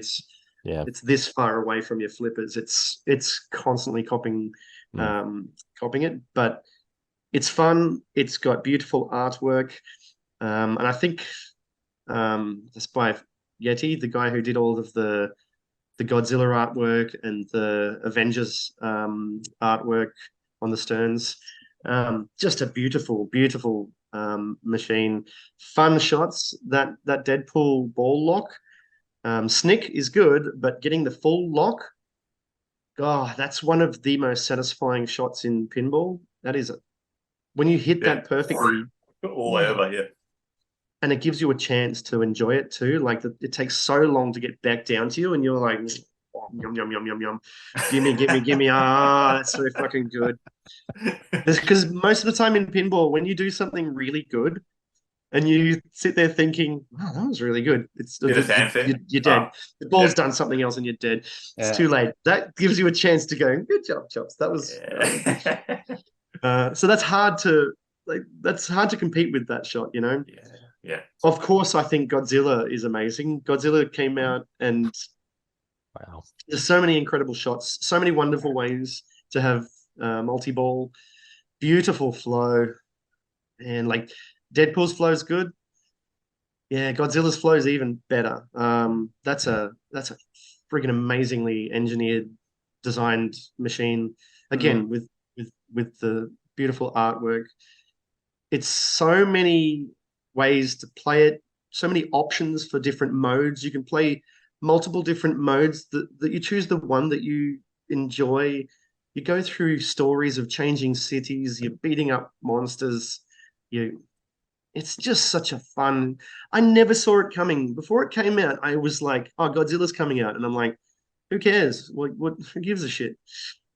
Godzilla sucks. Like, Godzilla comes out, I'm like, all the incredible music. It's got video footage from many of the different old school movies. Fuck, it's an amazing game. Yeah, I've heard it mentioned as like it's sort of known as the best game of all time, sort of. I've heard people say that. So for a long time, the top 10 included games like The Twilight Zone and Medieval Madness. And it deserves to be there. Medieval Madness definitely deserves to be in the top 10 purely because anyone can play it and have a blast. Monster Bash. Fishtails. What a great game. Terminator 2, I think that Fishtails. Adam's Family is pretty popular. Pretty popular. Pretty popular is Adam's Family, but it's a tough one. Very tough one. When it works, it's beautiful. You just have to play the same machine over and over again until you get to know it and perfect it and all of its nuances. And I'm talking the specific individual, that one version of it, because they all play differently. Yeah, there's so many great choices out there. Just anything but TNA, I guess. Yeah. It's gonna Can I change my answer? It came to mind, when you mentioned Monster Bash, I was like, that's another one. Black Knight and Monster Bash were the ones I played the most on the lunch. I'm so pleased you did say Black right Knight because I didn't think of it. I'd forgotten how friggin' awesome Black Knight is, and I love the idea that you're out there battling monsters because I used to love the mythology of Lancelot and Bedivere and that was such cool old English legends. I love the idea of Beowulf and Grendel. I love the old ancient Greek mythology of Theseus fighting the Gorgon and burning the Gorgon. No, Hydra. Beating up the Hydra and sealing the wounds so that the heads wouldn't grow back. And it feels like you're in that kind of adventure there. That's what a great machine does. It takes you into a totally different headspace, and all of a sudden you're just a kid pretending to play, fighting the monsters. It's cool. So very cool choice. Is it thanks, mate. And also, I won't say anything about TNA. No. Think about maybe it's because I romanticize the idea of going on an adventure. I don't particularly find the storyline of TNA brings me in. Maybe that's what it is. Yeah, I do enjoy some of the shots. I love enjoying backhanding the lock. I don't enjoy the multi-ball. The multi-ball playfield isn't big enough for the 3 balls to be able to really get too many shots without them like just messing up the shot and yeah. When you have a multi-ball in a game, it's better to have an open field for you to actually do things and explore and like while you're panicking and freaking out or whatever you're doing in a multi-ball. You're not going to get those 2 shots. If you've only got a little playfield to play in, would it you got no chance. It's very difficult, you know. You can send a ball up the top to play around with, but it just comes back down the scoop and pops out again, you know. It's a tough multi-ball. And other than that, you got an orbit, you got a lock shot, and you got a scoop. That's a pretty boring game to me. TNA sucks. Yeah. You convinced me, man. Fuck that game. I shouldn't say things like that. I really don't like. Oh, it's just an opinion. No way I could make a machine like that. It's just no way. So it's all very well me poo-pooing a game like that, but far out. There's plenty of pinballs. If it's not for you, it's not for you, mate. Like, yeah, you're allowed to not like stuff. That's like important. Is Black Knight the one? Is that the one where he's like Lion Man, or is that a different game I'm thinking of? Because I remember just streaming. That's sword. No, wait. Which one is that? I streamed something. And it has the top shelf bit. Is it, I think so. Sword of Fury. Maybe I'm thinking of a different Black Knight because there's 3 of them. Yeah, there's 3 different ones. Which one did you say? Wow, I didn't know that. I think the one I played a lot was Black Knight 2000. So I think I'm thinking of the later one, Swords of Rage. So I'm sorry. You must have been so confused when I was talking about all the incredible videos and stuff going on in the background. Oh no, I wasn't. I was because like my memories are pretty distant of Black Knight 2000. I was like, yeah, you're probably right. Sure, cool. That's great.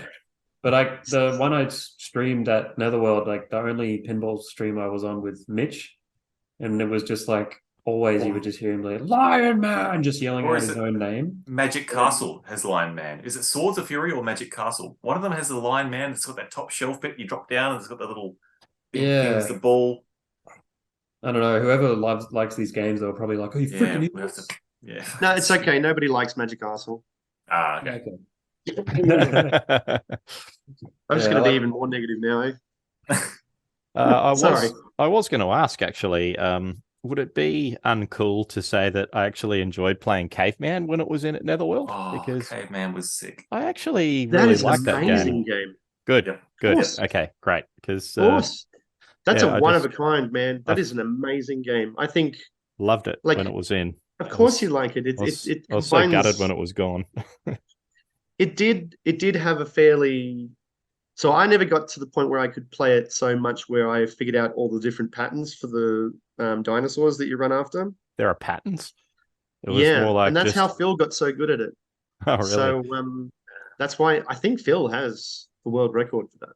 Oh, wow. He figured out the patterns for all of the different arcade mode parts. And he would just... I'm fairly certain he has it. It's also a fairly rare machine. Yeah. So I don't know how many machines that might be out there, but it doesn't take away from the fact that he actually remembers all of the different patterns and just absolutely kicks ass at it. Cool. Oh man. And he's already a phenomenal player. So if he gets the rule set of something, good night. He's all over it. When JB just before he left Oz, we had a decent sesh at Netherworld one day, and that we dropped a fair bit of money into Caveman. Very fond memories of playing that with Johnny before he headed off, and just you know what it's like watching JB get animated playing arcade games. Well, it's like double that with pinball because there's movement and motion in that, and so oh man, so no fun. one better to watch play something. Yeah, fuck yeah. Yeah. So yeah, great game. I think one of Marcus's games you could say is a little bit comparable to that is the Baby Pac-Man pinball. Yeah, Baby Pac-Man. Yep. I was going to mention Baby Pac. I've never played it, unfortunately, but it looks really fun. Get in there. The playfield is quite small, isn't it? Because it's like it's only like a half playfield, isn't it? Yeah. Very small. Yeah. Yeah, you're right. It's about half, and Great and for in an the center arcade of player. it is the. Mm. Yeah. Mm, that's true.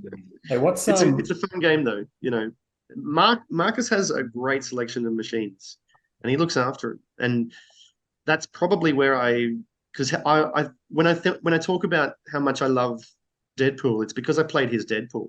His Deadpool is in incredible condition, and when you play that game, you can play it for a long time, and it's so fun.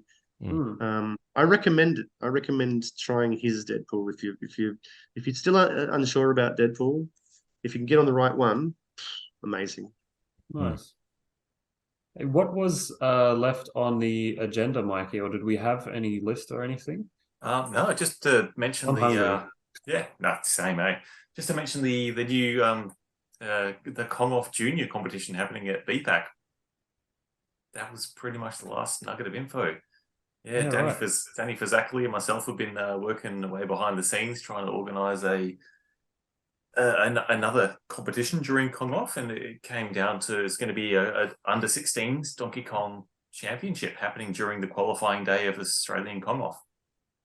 Should we really be doing that to the youth, introducing them to Donkey Kong? Poisoning the minds of the youth. Get them to play pinball instead to make fun. Yeah, mental health issues are already on the rise with the youth. Yeah. I see it. Donkey Kong is a great challenge, and it's good for tackling different situations in different times and different It's about styles. it's a great game to overcome Problem challenges. solving. Yeah, completely agree, mate. But yeah, there's going to be a couple of low boys set up the other side of the opposite the Kong Off cabs. They'll be running for a couple of hours during the Australian Kong Off qualifying day on Saturday, the 15th of July. And yeah, any kids, it's a free competition for the kids to come and join in. So if you've got any kids, bring them along. They're going to get a little swag bag, the first 20 that roll up will get a Donkey Kong pin and in the swag bag as well. And there's going to be the the Donkey Kong for Beginners booklet in there, all the links to the YouTube videos and Twitch videos that we've done for learning how to play Donkey Kong, and a whole bunch of other little trinkets in the bags as well from just from the BPAC sponsors. That's cool. Are you and Ree gonna put together some little homemade trophies like you do in some of your all the some kids, of your home games? all the kids will get Subculture Cafe cold drip as well. Oh yes. That's not true. Oh my god. Man. No, we only make those for the comps we have at home with the little social crew. So nothing from us this year. That's cool. Yeah. And how familiar are you with all the formats for pinball, Chops? Are you you pretty pumped? There are so many different formats for competition. I'm not particularly up on it, but it's something that I probably should investigate. There's so many different ways to play. Like you can play a golf tournament, you can play a flip frenzy tournament, knockout tournaments. There's a lot. I've not partaken in all of them. Say again. Do you have a favorite event at all, Chops? Hard question, probably, but is there one that I like frenzies. I like frenzies because it's a fast pace, and surprisingly, it gives more people an opportunity to win. You don't have to be the best player to win a flip frenzy because it's a different type of play. It's all fast pace, and you're constantly rotating through. It's not a set standardized competition format where if you beat them, then you're playing them, and then if you beat them, you're playing them. What's happening is you are randomly chosen opponents. Yeah. You go play, and then you go back into line, and then when you're called up to play, you're playing against someone who's just lost. If you really get through a lot of games, there's a good chance you'll do well. So if you can be lucky and play games that don't take very long, or you can get stuck on a game like Godzilla that, let's face it, if I'm going to play Godzilla, I want to play it for a long time. I could be there for like 30 or 40 minutes if I'm really really going well. That's Yeah. not going to happen very often, but it's possible. Whereas you go play cheetah, and my goodness, there's a good chance you got 10 minutes on that if you're with both of your turns, you know. Just spend an So, hour yeah. playing Future Spa. No, if I'm playing Future Spa, I'm too distracted by the It's too hot. man who has clearly got his hands under the water, checking his temperature. But Yep. it's Checking his temperature. it's funny with the Flip Frenzy chops. It's like if you're playing Godzilla for half an hour, someone who could be your competitor has won 3 games in 3 10-minute blocks, Yeah. and they're ahead of you all of a sudden by 2. Yep. It's a funny like it's interesting And because how of it works. because of things like that, it's quite all right for an opponent to go, look, I'm not I'm going to be able done. to beat this. Should we call it a day and then finish it off and then go rotate through? Mm. Where in another tournament, I feel like that's kind of a bad I don't know what you'd call it, a Sportsmanship. bad sportsmanship. Yeah, Yeah. bad loser or sore loser. It's not. You lose a bit of integrity by doing that. I think it's. And You're a damn sook. it, there's no rush. You can play. You can play your Yeah, game. You're true, not in a flip true. frenzy. You don't have to go quickly. Yeah, Why yeah. not keep playing and watching this guy be amazing and learn from him? And who knows? Your turn. All of a sudden, you might be like you might lose, but holy shit, you learned a new thing. Mm. You discovered all sorts of stuff. So, Yep. Yeah. excuse me. So Yeah, any I think Flip Frenzy is fun because of the opportunity for everybody. You know, I will never ever win a big tournament. I don't have it in me. I'm not competitive enough. I don't. Let's face it. I'm gonna drink too much while I'm playing. You know, or I'm just gonna be distracted. You know, I'm not. It's not necessarily that I have lots of things on my mind. It's more like it doesn't take much to fill up my mind and distract me. You know.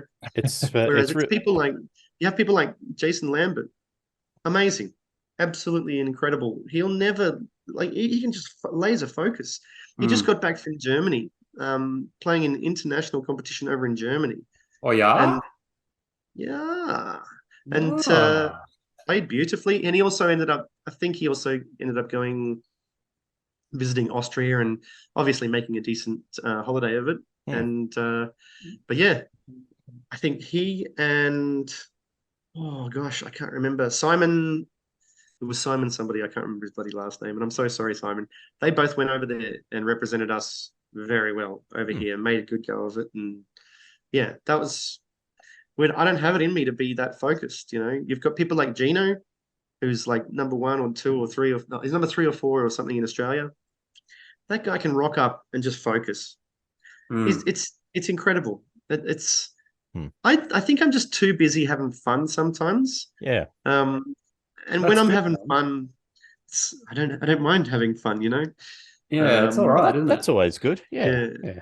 I don't necessarily play for competition. I'll finish a competition and I'll still keep playing because I'm having fun. I'll be like, oh, I didn't get a chance to play this machine, or I didn't get a chance to play this machine, or I didn't get, you know, it's just fun, you know.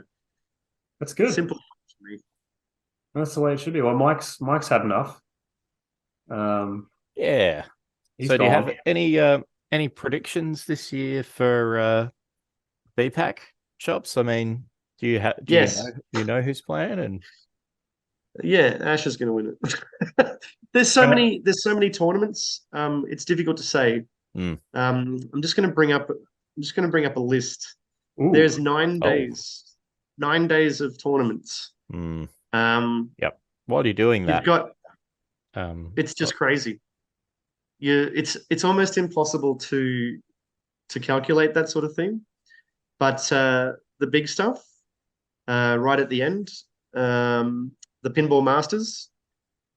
So the Saturday the 22nd and Saturday the 23rd, that's really the biggest event, the most important event. And, you know, you can't bet against Asher. He's just incredible. And, yeah. Lambeau, home turf, it would be incredible.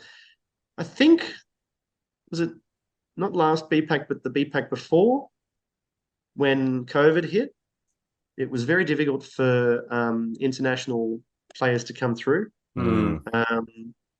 And I actually think Gino took that one out.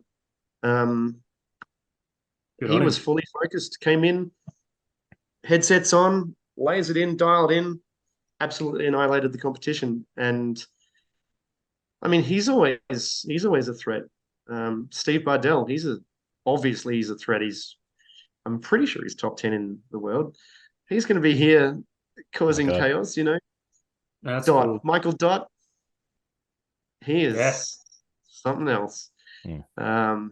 I love watching that guy work. He's a terrible human being, obviously, but The worst. he is, when it comes to pinball, He's I think lovely. he's probably only really been taking it seriously for as long as I've been playing.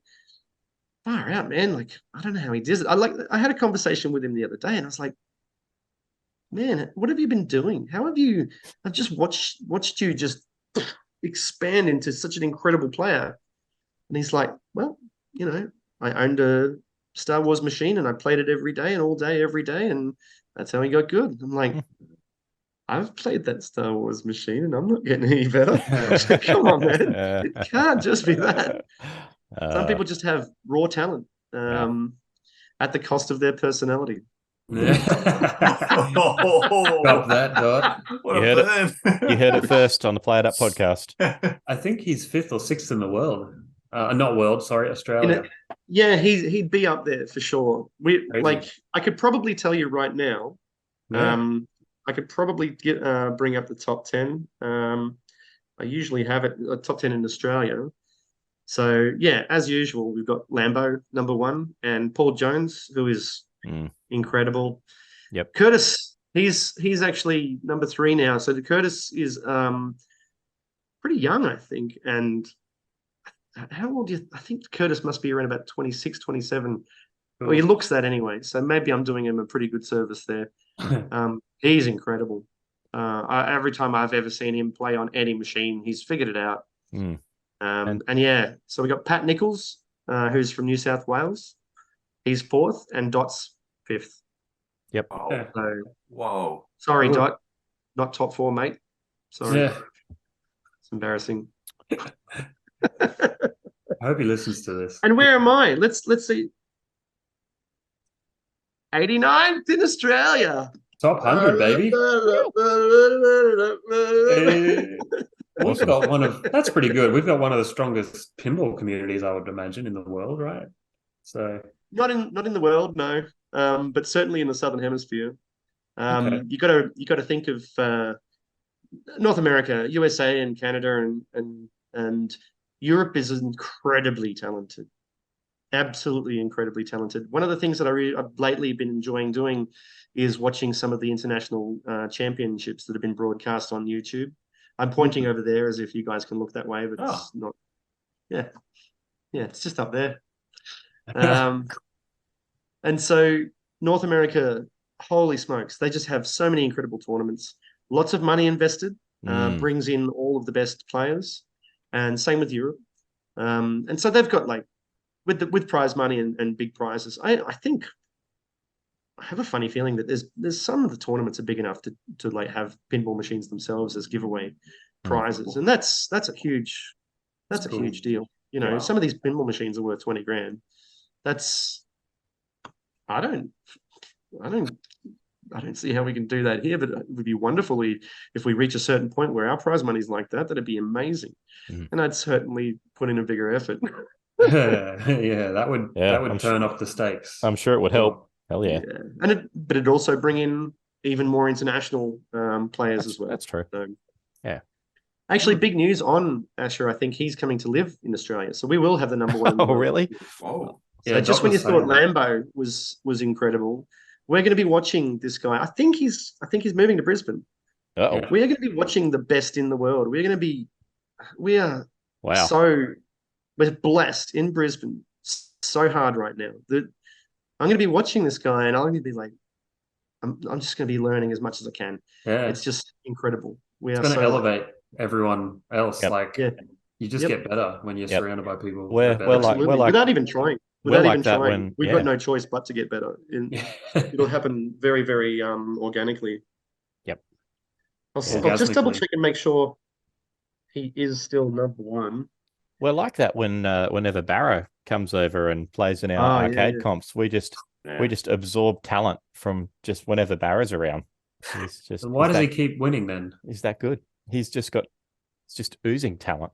He's That's so why. good. Not fair. He can't contain it. Too Yeah, he's a good, Barrow. beast. Bastard. Some people are just natural athletes, and the rest of us mortals. That's true. Yeah, I know. Tough. Hey, Yeah, I know. For sure. yeah, you do.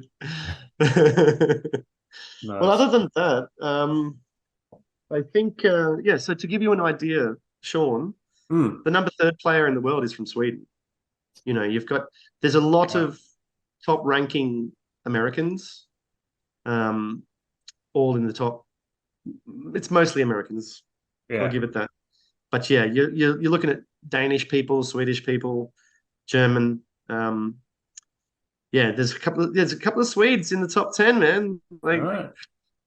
Swedes. let's Love go. it. I think there's even a Finnish person in the top 100. I saw not that long ago. Yeah, Lukas Before he even Martinen. started. Lukas Martinen. So from Mikkeli in Finland. Riktoin Milan Kintoista. So Oh. yeah, very fucking cool. That's great. It's definitely a international game, obviously. Shaun, are you cool. fading, mate? Are we going to have to... No, I'm We'll have okay. Just had Wrap it up. just had an itchy eye for some reason. I'm sick, so Yeah. Oh, Yeah, sticking your finger in your eye should help.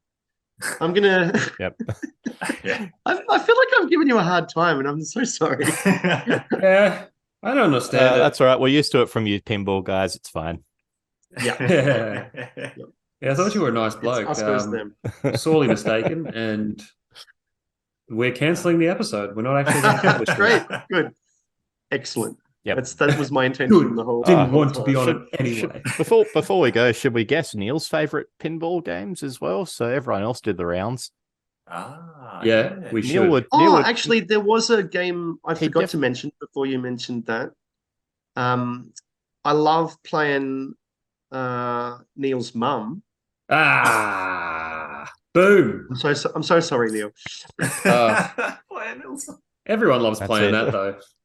You know? This is the rule. This is the podcast rule, isn't it? Yeah, I didn't see it coming. Actually, I thought I didn't. I actually, you had the serious look on your face. that was well played indeed. Thank you. I was actually going to mention that Centigrade 37 must be Neil's favorite game because Got to be up he there. gets to show the rest of the pinball community actually all the tricks to play Centigrade 37 as well, which is pretty good. So He was the champion for a long time. It Yeah. was. That's a tough game. That's a really tough game. So I'm disappointed I didn't get to watch it. Ticking that over three times. Twice. 3 times. Twice. Wow. Like that's a friggin' tough game. he did give me Satisfying when you get a good score, but it doesn't always let you play. He did give me the So- tricks. He told me that you have to use the flippers, and that those were his tips in getting a good score. So you've got a left flip How and do right you? flip. I learned how to play the arcade machines too. What you do is you grab the penis-looking thing and then you smash buttons. You move it around really firmly. Yeah. Yeah, that's right. Oh. Jerk it. Yeah, until, there you go. Yep. You know. We're figuring it all out. It's You all got so easy. Yeah, Neil must love any pinball machine that has like revealing artwork on it, I would say. Yeah. He's a fiend. Well, there's a lot of pinball machines that do have rather saucy stuff.